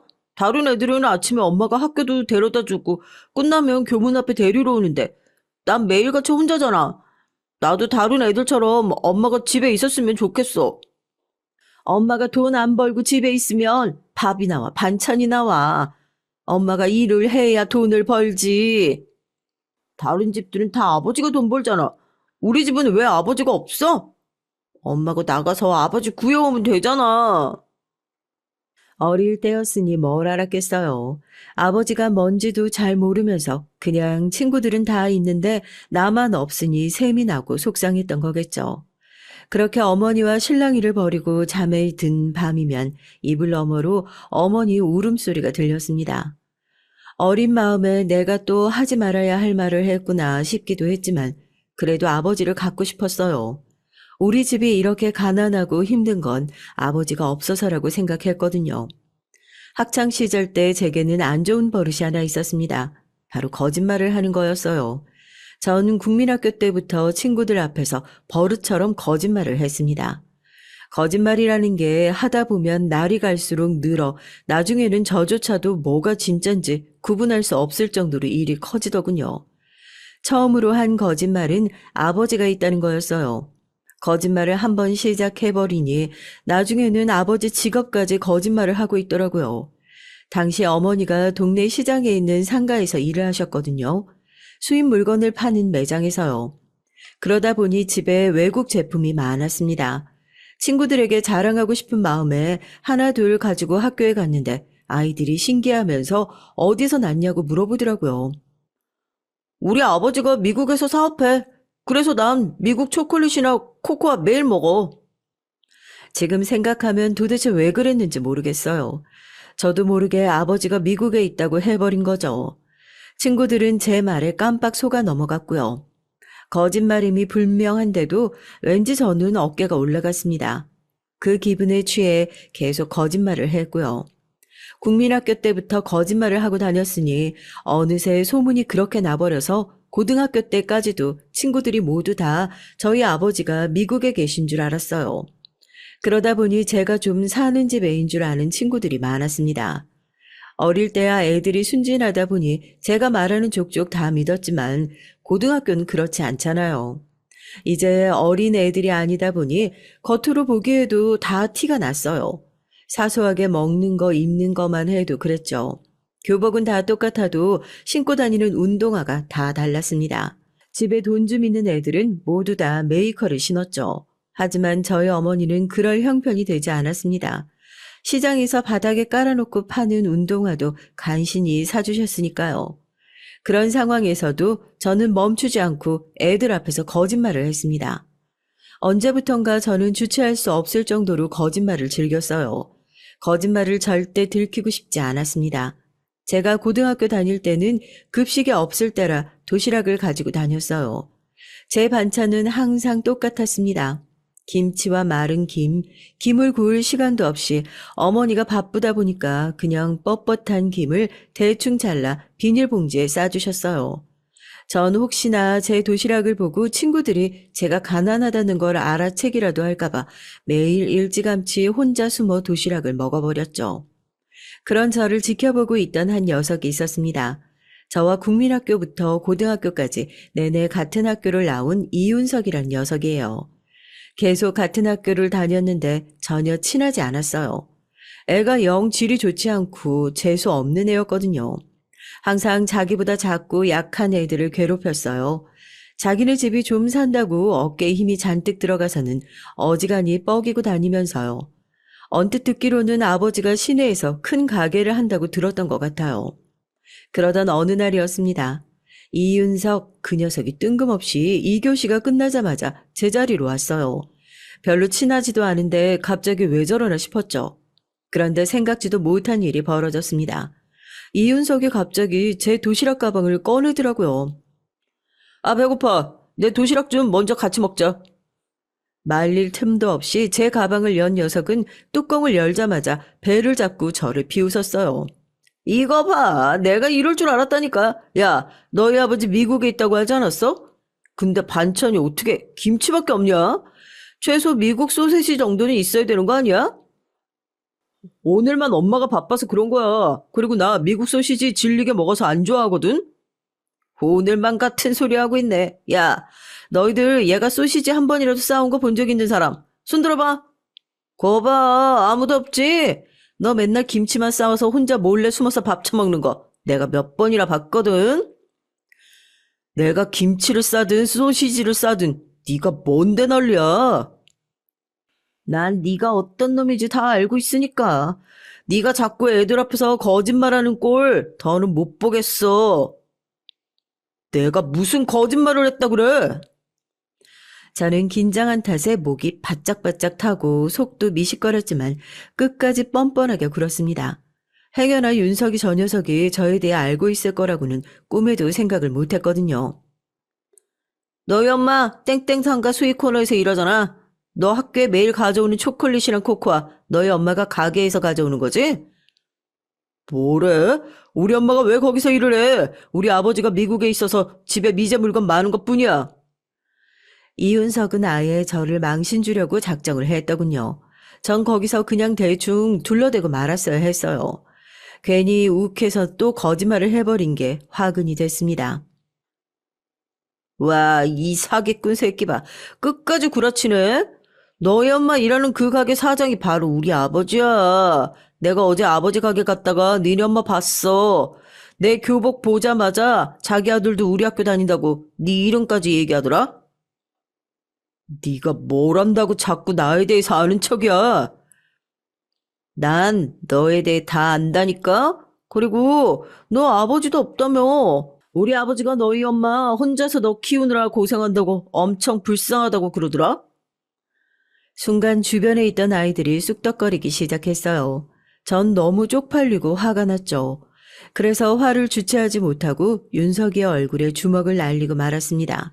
제가 날린 주먹은 다시 윤석이의 주먹으로 돌아왔고 저희는 바닥을 뒹굴며 싸웠어요. 그날 싸움으로 저희 어머니와 윤석이 부모님은 학교에 오셨습니다. 윤석이, 그 녀석의 말이 맞았어요. 어머니가 일하시던 수입 코너가 윤석이의 아버지 가게가 맞더라고요. 심지어 그 건물이 통째로 다 아버지 거라네요. 어머니는 윤석이 아버지를 보자마자 허리를 90도로 숙이시고 연신 사과를 했습니다. 물론 제가 잘못한 것도 맞지만 어머니가 일방적으로 잘못했다고 사과하시는 건 말이 되지 않는다고 생각했어요. 윤석이 그놈도 제게 잘못했으니까요. 그나마 다행이었던 건 윤석이와 달리 윤석이 부모님은 좋으신 분들 같았습니다. 윤석이 어머님이 고개를 숙이고 계신 저희 어머니에게 다가가 손을 꼭 잡으셨어요. 선생님께 얘기 다 들었어요. 윤석이 이 녀석이 애들 앞에서 영진이를 놀렸나 보더라고요. 윤석이 너 지금 당장 영진이랑 영진이 어머니께 사과드려. 내가 왜 사과를 해? 이 새끼 아버지 없는 거 맞잖아. 아버지도 없으면서 애들한테 있다고 막 거짓말하고 다녔다니까? 이놈의 자식이 네가 어린애도 아니고 친구 아버지가 없는 걸 가지고 놀려? 너 집에 가서 아주 혼쭐 날 줄 알아. 아유, 사장님, 사모님 죄송해요. 제가 먹고 사느라 정신이 없어서 아들놈 하나 있는 거 신경을 못 썼더니 이런 사고를 치네요. 아니에요, 영진 어머니. 철딱선이 없는 제 아들놈 잘못이죠. 저희가 더 죄송합니다. 다행히 부모끼리는 잘 해결된 것 같았습니다. 하지만 그건 어디까지나 어른들끼리의 문제였죠. 저와 윤석이 사이의 문제는 전혀 해결되지 않았어요. 오히려 더 악화됐습니다. 그날 이후 제 학교 생활은 엉망이 됐어요. 제가 지금까지 아버지가 미국에 있다고 한 거짓말은 이미 다 들통이 났으니 아이들은 모두 다 저를 멀리했어요. 그리고 윤석이, 그 녀석이 저를 대놓고 따돌렸습니다. 저와 싸운 일로 부모님께 혼나고 용돈도 끊겼다면서 그게 다 저 때문이라며 저를 볼 때마다 괴롭혔어요. 전 어머니를 생각해서 꾹 참았습니다. 어머니와 약속했거든요. 다시는 거짓말도 안 하고 친구와 다투지도 않겠다고요. 제가 참으면 참을수록 윤석이 녀석은 저를 더 만만하게 생각했습니다. 그래서 다른 애들까지 저를 무시했어요. 점심 도시락을 먹고 있으면 슬쩍 와서 도시락을 엎어버리기 일쑤였고 화장실에 가두고 머리 위로 물을 뿌린 적도 있었고요. 전 당장이라도 달려들어 윤석이 새끼든 다른 새끼든 다 패주고 싶었지만 어머니를 생각했습니다. 제 손을 잡고 펑펑 우시면서 미안하다고 울부짖으시던 어머니요. 어머니는 제가 윤석이를 때린 것보다 학교에서 아버지가 있다고 거짓말을 하고 다녔다는 사실을 더 속상해 하셨어요. 다 자기 잘못이라고 생각하셨겠죠. 그래서 더 참았습니다. 제 사소한 거짓말 때문에 어머니를 힘들게 만들었으니까요. 전 어떻게든 고등학교만 잘 넘기고 졸업하자 싶었습니다. 이게 다 어머니를 위하는 일이다 생각하면서요. 얼마 남지 않은 졸업을 앞두고 도망치듯 그곳을 떠나야 할 만큼 큰 사건이 생기고 말았습니다. 글쎄 어머니께서 누명을 쓰셨어요. 어느 날 어머니께서 집에 돌아오시더니 뜬금없이 제게 짐을 싸라고 하셨습니다. 이사 가자고 하시더라고요. 전 이제 졸업도 몇 달 안 남았는데 왜 갑자기 이사냐고 물었죠. 그러자 어머니는 이곳이 너무 지긋지긋해서 더는 있고 싶지 않다고 하셨습니다. 그 얘기를 하시던 어머니 얼굴이 너무 안 좋아서 전 더 물을 수가 없었어요. 저희 모자는 이곳을 떠나기로 했습니다. 저야 나쁠 거 없었죠. 드디어 이 거지 같은 학교에서 벗어날 수 있었으니까요. 전 전학 가기 전 학교에 짐을 챙기러 잠깐 학교에 갔어요. 그런데 마지막 날까지도 저를 괴롭히려고 윤석이 이 자식이 떡하니 저를 기다리고 있더군요. 어쩜 너희 모자지간은 둘 다 구라쟁이냐? 네가 엄마한테 가르쳐 준 거냐? 아니면 엄마한테 네가 배운 거냐? 전 이 새끼가 또 무슨 소리를 하나 싶었어요. 그런데 윤석이 새끼가 한다는 말이 어이가 없었습니다. 글쎄 저희 어머니가 가게에서 도둑질을 하다가 걸려서 가게에서 잘렸대요. 무슨 개소리야. 우리 엄마가 도둑질을 왜 해? 야, 도둑질을 왜 하겠냐? 남편도 없이 너 같은 새끼 키우려면 돈이 많이 필요하니까 도둑질을 했겠지. 너 이 새끼 말 조심해. 우리 엄마가 도둑질하는 거 네가 봤어? 봤냐고. 저는 윤석이의 멱살을 잡아 벽으로 밀쳤어요. 그런데도 윤석이 이 자식은 뭐가 그렇게 좋은지 실실 웃으면서 자기 두 눈으로 똑똑히 봤다네요. 저희 어머니가 도둑질을 하는 장면을요. 알고 보니 어머니가 갑자기 이사를 가자고 하신 이유가 이거였습니다. 어머니가 일하시는 가게에서 얼마 전부터 계속 돈이 비었나 봐요. 그래서 사장인 윤석의 아버지가 계속 찝찝하게 생각하고 있었는데 어느 날 어머니가 퇴근하는 길에 가게에서 나오다가 윤석이와 마주치며 가방을 바닥에 떨어뜨렸는데 글쎄 가방 안에서 꾸깃한 현금이 우르르 떨어졌답니다. 어머니 가방에서 나온 그 현금이 가게 계산대에 있던 돈이었던 거죠. 윤석이 아버지와 다른 직원들까지 있는 자리에서 그 가방이 떨어졌으니 어머니는 변명할 기회도 없이 그 자리에서 바로 일을 그만두었답니다. 변명조차 하지 않은 어머니에게 윤석의 아버지는 배신감이 어마어마하다면서 그럼 그만두라고 그 자리에서 내치셨대요. 다시는 가게 앞에 얼씬도 하지 말라고요. 전 믿을 수 없었습니다. 어머니가 절대 그랬을 리가 없어요. 그날 저는 집에 들어가자마자 어머니에게 따졌습니다. 어머니가 그랬을 리 없는데 왜 그 자리에서 순순히 나왔냐고요. 얘기해봐야 뭘 해. 남편 둘이나 잡아먹은 여자 말을 누가 믿겠니? 그래도 너무 억울하잖아. 하지도 않은 일을 안 했다고 바로 따졌어야지. 언제까지 그렇게 답답하게 살 거야? 전 너무 답답한 마음에 애꿎은 어머니에게 화를 냈습니다. 항상 억울한 일이 있어도 싸우지 않고 도망치기부터 하는 어머니를 보고 있으면 너무 속상해서요.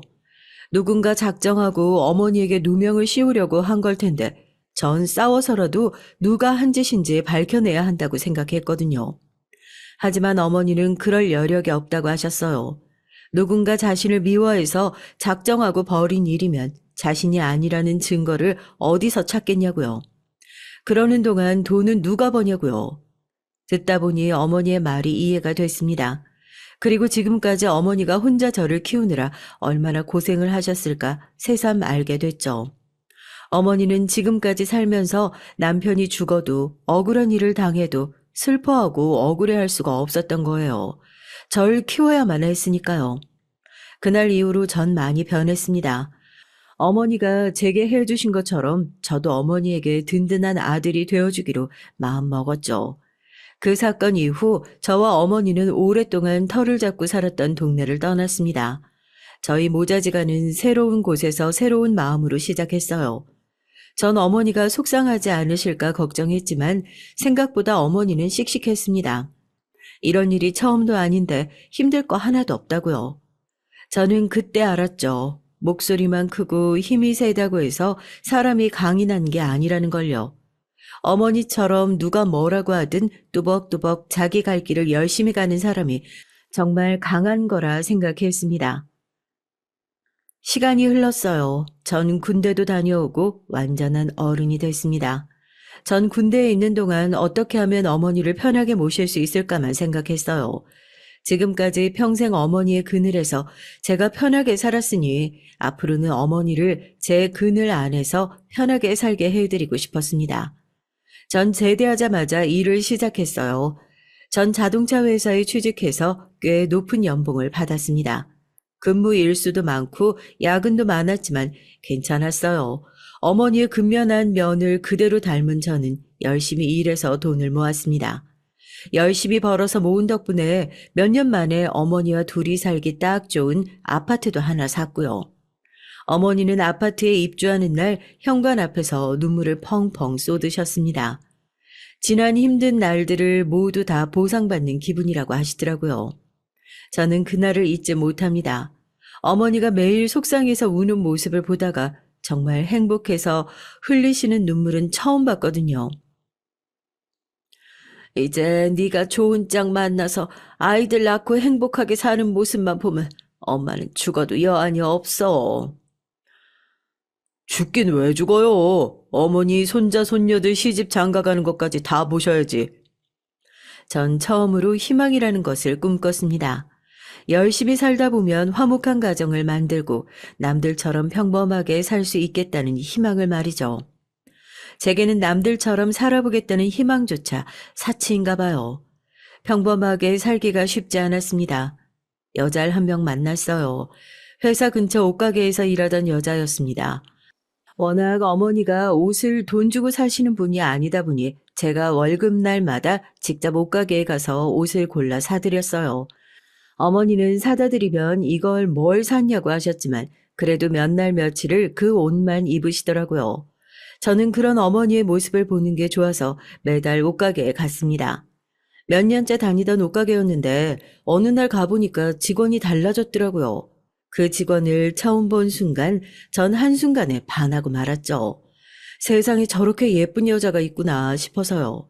전 워낙 소심해서 적극적으로 다가가지는 못하고 가게에 들를 때마다 맛있는 간식 정도 사가지고 갔어요. 제 나름대로는 관심의 표현이었죠. 믿기지 않는 일이 일어났습니다. 제 마음이 통했는지 그 여자가 먼저 제게 커피 한잔 하자고 하더라고요. 제 나이 40이 넘었지만 살면서 처음 있는 일이었어요. 드디어 제게도 기회가 오는구나 싶어서 여자에게 지극정성으로 잘했습니다. 늦은 나이였지만 연애라고는 제대로 해본 적이 없었으니 마냥 좋아서 여자가 해달라는 대로 다 해줬어요. 그렇게 해서 저에게도 여자친구가 생겼습니다. 여자친구는 얼굴만 예쁜 게 아니라 엄청 싹싹했어요. 제가 매달 어머니 옷을 사는 걸 알고 있어서 그랬는지 어머니에게 인사하고 싶다고 하더라고요. 전 바로 어머니에게 여자친구를 인사시켰습니다. 워낙 밝고 싹싹하다 보니 어머니도 처음엔 여자친구를 마음에 들어 하셨어요. 여자친구는 반년 정도 매일같이 집에 자주 왔다 갔다 하며 어머니와도 가깝게 지냈고요. 전 이 여자다 싶었습니다. 여자친구와 결혼하고 싶었어요. 그래서 저도 여자친구의 부모님을 만나고 싶다고 했죠. 여자친구가 그제야 말을 하는데 사실은 여자친구는 부모님이 안 계시대요. 어릴 때 버려져서 보육원에서 자랐다고 하더라고요. 그래서 저와 어머니를 보면 너무 부럽대요. 저와 어머니 사이가 좋아서요. 전 여자친구와 운명이라고 생각했습니다. 저도 아버지 없이 어머니 둘이 살면서 항상 평범한 가정을 꿈꿨잖아요. 아버지 어머니 손잡고 다니는 아이들을 보면 지금도 가슴이 욱신거리고 부러웠거든요.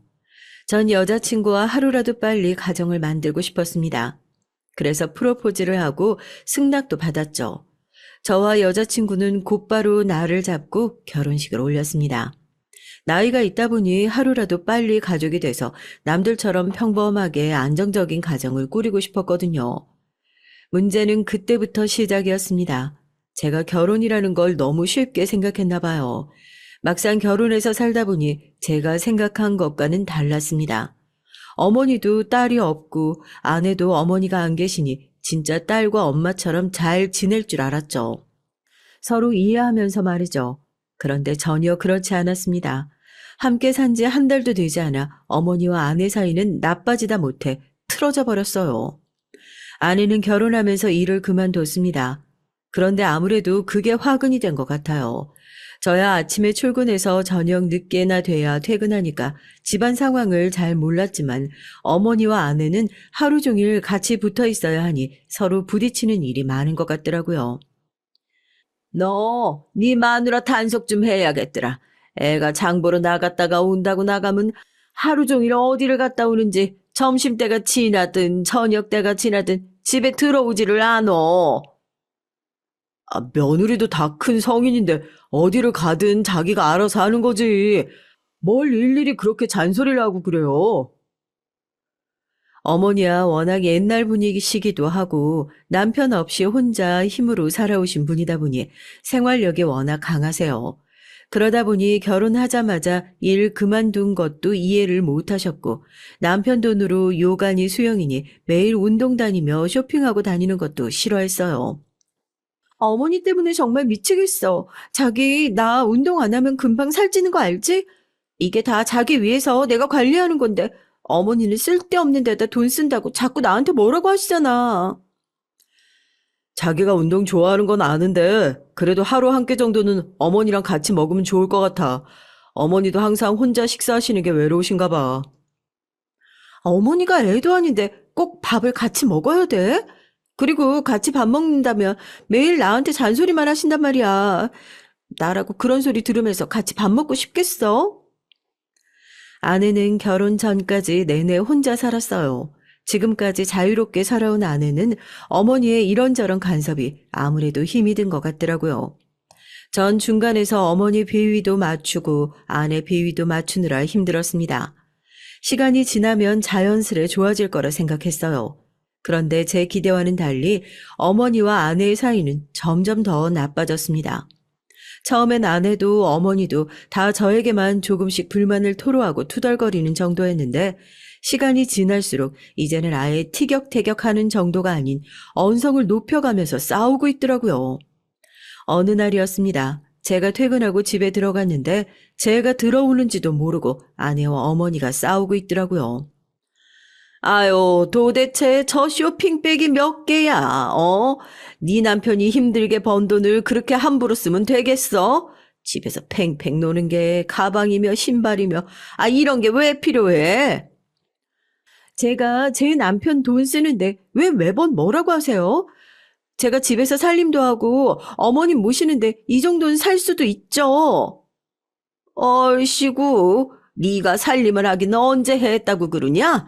매일 눈만 뜨면 나가서 운동이나 하고 쇼핑이나 했지. 그리고 네가 날 모시긴 뭘 모셔. 내가 널 모시고 살았지. 어머니 고정하세요. 며느리한테 그렇게 화를 내시면 어떡해요. 너야말로 네 마누라 단속 좀 하라니까. 도대체 뭐 하는 거야? 저게 살랑살랑 여우짓만 할 줄 알지. 도무지 며느리로서 마음에 드는 구석이라고는 하나도 없어. 내가 장담하는데 쟤 집안 크게 말아먹을 애야. 어머니, 제가 뭘 어쨌다고 그런 말을 하세요? 어머니야말로 옛날에 그렇게 시집살이를 당하고 사셨으면서 어떻게 저한테 똑같이 하실 수가 있어요? 어머니와 아내의 실랑이는 끝날 기미가 없었습니다. 한번 시작하면 항상 끝은 제게 불똥이 튀었어요. 어머니는 아내를 저렇게 놔뒀다간 집이 거덜난다고 걱정하셨고 아내는 도무지 어머니와 못 살겠다고 했죠. 매일같이 어머니와 아내 사이에서 어쩔 줄 모르던 사이 일이 터지고 말았어요. 무슨 놈의 팔자가 이렇게 조용할 날이 없는지 모르겠습니다. 전 아파트를 날렸습니다. 이게 무슨 일이냐고요? 아파트를 팔지 않고는 해결이 되지 않을 정도로 아내가 큰 사고를 쳤어요. 글쎄 아내가 매일같이 나가서 뭘 하나 했더니만 헛짓거리를 하고 다녔더라고요. 아내가 결혼 전 옷가게에서 일할 때 알고 지내던 언니들이 있어요. 남편들이 다들 돈을 잘 벌어서 매일 골프나 치러 다니고 여행도 자주 다니는 그런 언니들이요. 아내가 매일같이 운동 다니고 쇼핑 다녀도 제가 뭐라고 하지 않은 이유가 바로 이거였습니다. 그 언니들이랑 다니면서 아내가 꿀리지 않았으면 해서요. 제가 그 기분 잘 알거든요. 다른 애들과 달리 제게는 아버지가 없었으니 항상 부족한 것들이 있었죠. 그럴 때마다 혼자 초라하고 쓸쓸한 기분이 들었거든요. 아내가 그런 기분을 느끼게 하고 싶지 않았습니다. 그 언니들의 부자 남편 정도는 아니어도 아내가 하고 싶고 갖고 싶은 거 정도는 다 할 수 있게 해주고 싶었거든요. 제가 세상에서 가장 사랑하는 어머니께서 마음에 들지 않더라도요. 그런데 아내는 저를 속이고 있었더라고요. 그 언니들이랑 매일 만나서 운동이나 하고 쇼핑이나 하는 줄 알았더니만 그게 아니었습니다. 그 사실을 제가 어떻게 알았냐고요? 어느 날이었어요. 그날도 어머니와 아내가 대판 싸웠나 보더라고요. 제가 회식을 하느라 어머니 전화를 못 받았는데 글쎄 아내가 새벽 2시가 넘어서 집에 들어왔대요. 그것도 술이 아주 떡이 돼서요. 저도 없었으니 어머니가 아내를 부축해서 방까지 데려다 주셨나 봐요. 답답할 것 같아서 어머니가 겉옷을 벗겼는데 그때 주머니에서 영수증이 나왔답니다. 120만 원? 영수증에 적힌 숫자를 보고 어머니는 너무 놀라 그 자리에서 풀썩 주저앉으셨대요. 분명 술값 영수증 같은데 이 가격이 맞나 싶어 50번도 넘게 영수증을 확인하셨답니다. 어머니의 말에 놀란 저는 바로 영수증에 적힌 가게를 검색했어요. 강남에 있는 무슨 바더라고요. 저는 직접 눈으로 확인하기 위해 아내에게 말하지 않고 가게까지 갔습니다. 그런데 가게 도착하기도 전에 그 주변에 지나다니는 몇 사람에게만 물어봐도 답이 나오더라고요. 남자가 나오는 술집이랍니다. 흔히들 말하는 호스트바. 그런데 말이죠. 저는 아내를 앉혀놓고 어떻게 된 일인지 추궁을 했어요. 그런데 처음엔 아내가 딱 잡아 떼더라고요. 호기심에 한 번만 간 거라고요. 저는 아내를 용서할 수 없었습니다. 한 번이든 두 번이든 이건 그냥 넘어갈 일이 아니니까요. 전 어머니에게도 자세히 말씀드리지 못하고 혼자 고민을 했죠. 아내를 사랑하는 건 분명하지만 그런 곳까지 간 여자와 어떻게 부부관계를 이어나갈 수 있을지 도무지 믿음이 생기질 않아서요.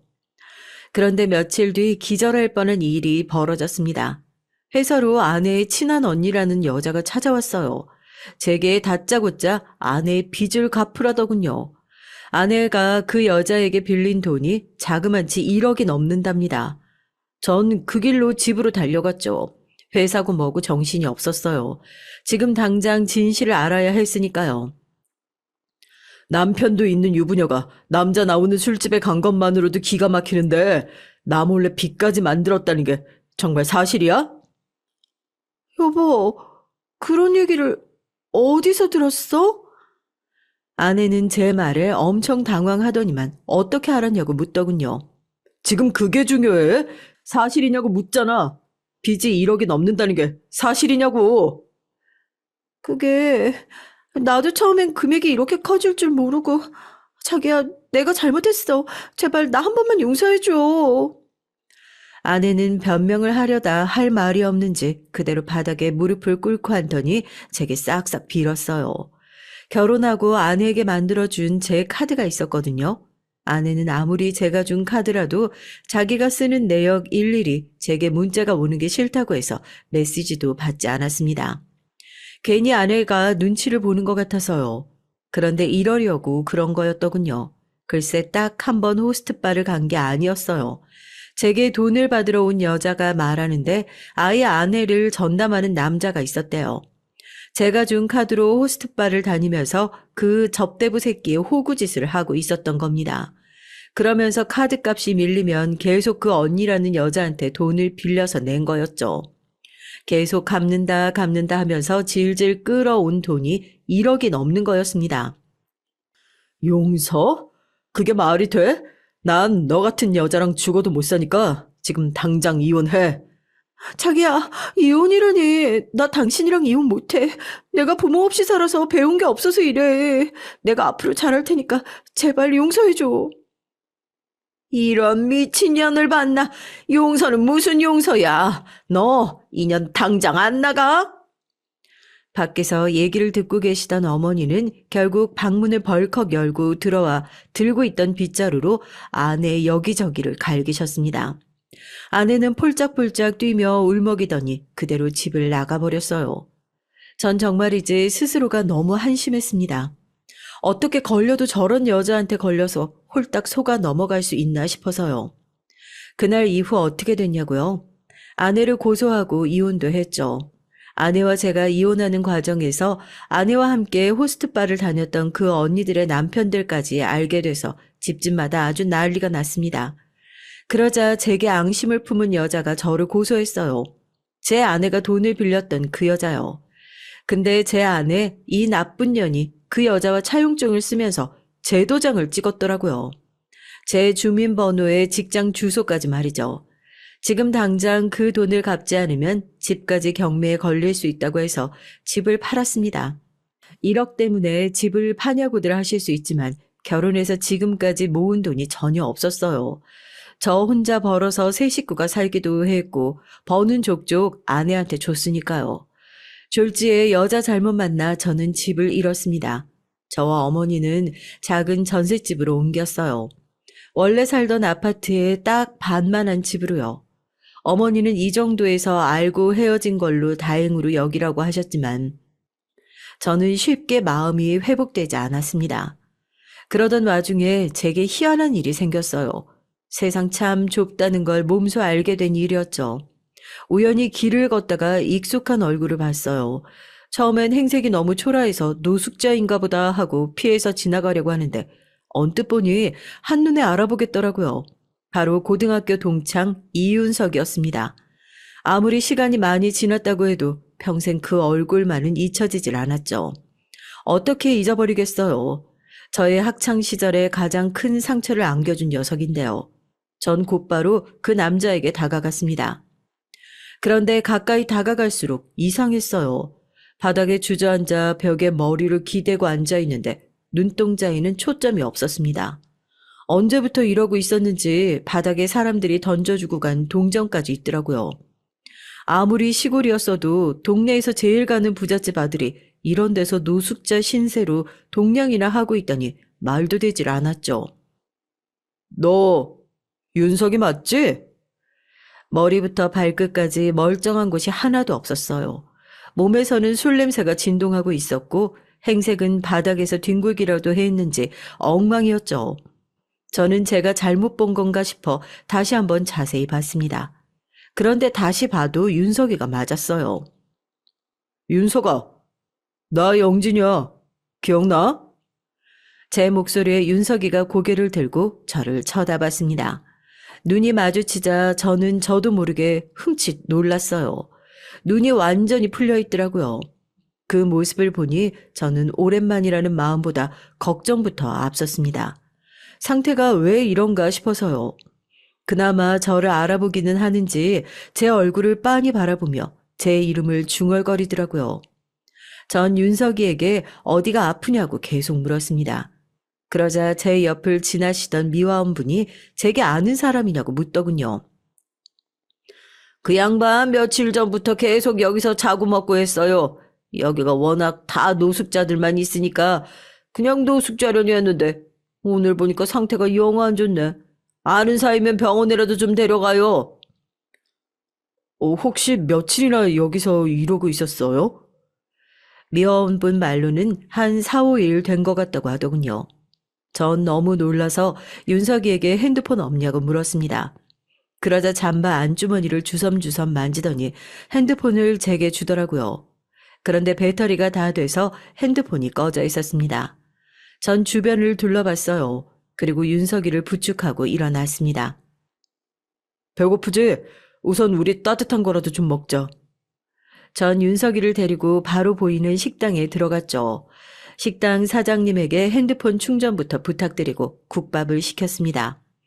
음식이 나오자 윤석이는 뜨거운 줄도 모르고 급하게 먹더라고요. 도대체 얼마나 굶었는지 볼이 홀쭉했어요. 저는 순간 눈물이 왈칵했습니다. 지금까지 윤석이를 얼마나 미워하고 원망했는지 몰라요. 학창시절 저를 괴롭히며 실실 웃어대던 모습이 떠오르면서 자다가도 벌떡 일어났거든요. 그렇다고 윤석이가 이렇게 살고 있기를 바라진 않았어요. 도대체 어쩌다가 이렇게 된 건지 안쓰러워서 입이 떨어지질 않았습니다. 윤석이는 밥을 먹는 내내 한마디도 하지 않고 정말 밥만 먹었어요. 아무래도 양이 부족한 것 같아 밥을 한 공기 더 시키려고 하자 제 손을 탁 잡더니 소주도 한 병 시켜달라고 하더라고요. 저는 고개를 끄덕이고 소주를 시켜줬습니다. 그리고 국밥에 밥 2그릇, 소주 1병을 다 비웠을 때쯤 사장님이 저를 부르더라고요. 충전 중이던 핸드폰으로 계속 전화가 온다고요. 전 헐레벌떡 달려가 전화를 받았습니다. 그런데 상대방은 다름 아닌 경찰이었습니다.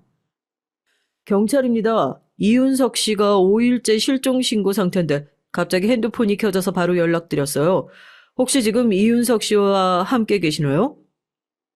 네, 저와 같이 있습니다.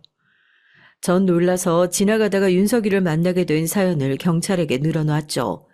그러자 경찰이 현재 핸드폰 발신지로 바로 경찰을 보내겠다고 하더라고요. 정말 놀랐습니다. 윤석이가 노숙을 하고 있을 리가 없다고 생각하기야 했지만 실종돼서 가족들이 찾고 있다는 사실도 믿기지가 않았어요. 잠시 뒤 식당으로 정말 경찰들이 왔더라고요. 전 윤석이와 함께 경찰서로 갔습니다.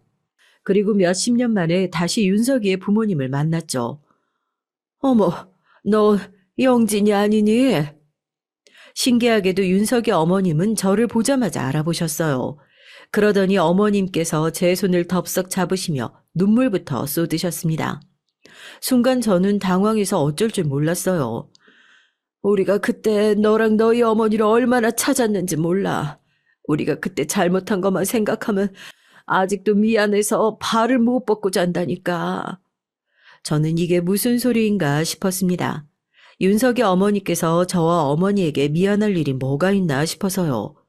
그런데 윤석이 어머니의 말이 그 당시 가게에서 있었던 도난 사건이 다 오해였다네요. 그 일을 꾸민 건 다름 아닌 윤석이었답니다. 사실은 윤석이가 그전에도 수입 가게에서 몰래 돈을 많이 가져갔었나 봐요. 어느 날 윤석이가 아버지께서 가게 돈이 자꾸 빈다고 걱정하시는 소리를 들은 거죠. 마침 그때 저와 싸워서 한창 감정이 좋지 않을 때였으니 이때다 싶어서 저희 어머니에게 누명을 씌운 거였습니다.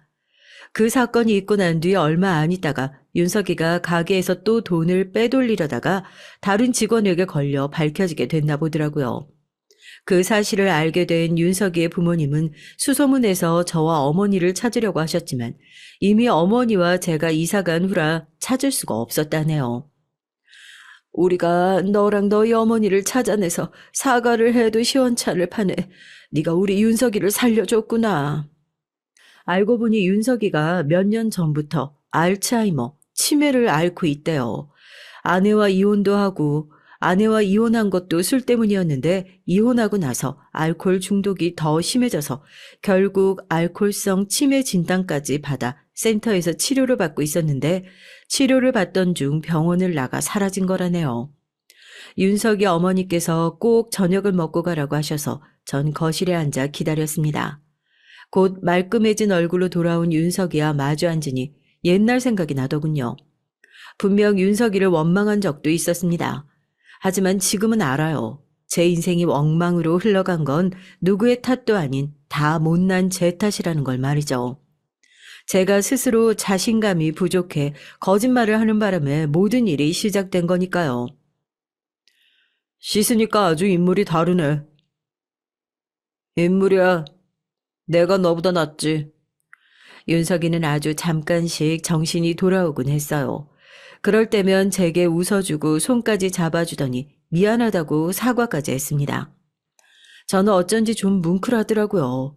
지난 날들이 파노라마처럼 지나가면서요. 그때였습니다. 지팡이를 드신 윤석이의 아버님이 젊은 남자와 함께 거실로 들어오셨어요. 그러더니 제 이름을 부르셨습니다. 영진이, 그때 그 영진이가 왔다고? 벌써 30년이나 된 일이라 저조차도 가물거리는데 팔순을 앞두신 윤석이의 부모님은 어떻게 그때 일을 정확하게 기억하고 계시더라고요. 저를 보고 너무 반가워하셨어요. 한참을 그때 일을 얘기하며 미안해하시더니 갑자기 옆에 있던 젊은 남자에게 준비해온 걸 꺼내라고 시키셨습니다. 대표님께서 오영진님에게 어떻게든 미안한 마음을 보상하고 싶으시다면서 얼마 전까지 이윤성님이 관리하시던 가게를 넘겨주시겠다네요. 알고 보니 그 젊은 남자는 윤석의 아버님의 변호사였습니다. 가지고 계신 건물의 한 층을 차지하고 있는 가게를 제게 관리해보라고 하시더라고요. 저는 믿기지 않아 계약서 내용을 읽고 또 읽었습니다. 그런데 정말 계약자 이름이 제 이름으로 적혀 있더라고요. 윤석이가 저렇게 되고 옛날 생각이 더 많이 났었어. 너랑 너희 엄마에게 우리가 그런 잘못을 해서 벌을 받는구나 싶어서 너한테 이제라도 빚을 갚아야 우리 윤석이도 마음이 편할 거야. 아무리 그래도 제가 이렇게 큰 걸 받아도 될지 모르겠어요. 당연히 받아야지. 네가 이걸 받아줘야 우리가 조금이나마 마음을 덜고 눈이라도 감을 것 같다. 인생이라는 건 정말 알다가도 모르겠습니다. 윤석이의 부모님은 윤석이가 아프고 나서부터 저와 어머니를 찾기 위해 여기저기 알아보셨대요. 지난날의 잘못을 용서받아야 편하게 눈을 감으실 수 있을 것 같다고요. 전 당연히 다 용서했습니다. 물질로 보상받아서가 아니라 그때 일로 제가 배운 게 많았으니까요. 그때 일이 아니었다면 전 정신 차리지 못하고 계속 거짓말을 하며 살았을 거예요. 세상은 참 살고 볼 일입니다. 매일 견디기 힘든 시련만 있을 줄 알았는데 제게 이런 좋은 일도 생기네요. 그날 이후 저와 어머니는 윤석이 부모님과 자주 만나요. 함께 만나 식사도 같이 하고 옛날에 있었던 일들도 회상하며 자주 왕래하며 지내고 있습니다. 여전히 가족이라고는 어머니뿐이지만 그래도 친구는 하나 생긴 것 같아요. 윤석이가 있는 알코올 전문 요양병원에 자주 가요. 예전에 얘기도 해주고 지난날 제가 어떻게 살았는지 얘기도 해주고 있습니다. 윤석이는 제 말을 다 이해하지 못하지만 그래도 전보다 많이 밝아졌어요. 윤석이의 부모님도 너무 좋아하시고요. 저는 어느 때보다 안정적인 삶을 살고 있습니다. 지금까지 저의 파란만장한 우여곡절 얘기를 들어주셔서 감사합니다. 여러분들에게는 언제나 순탄하고 즐거운 일만 있으시길 바라겠습니다.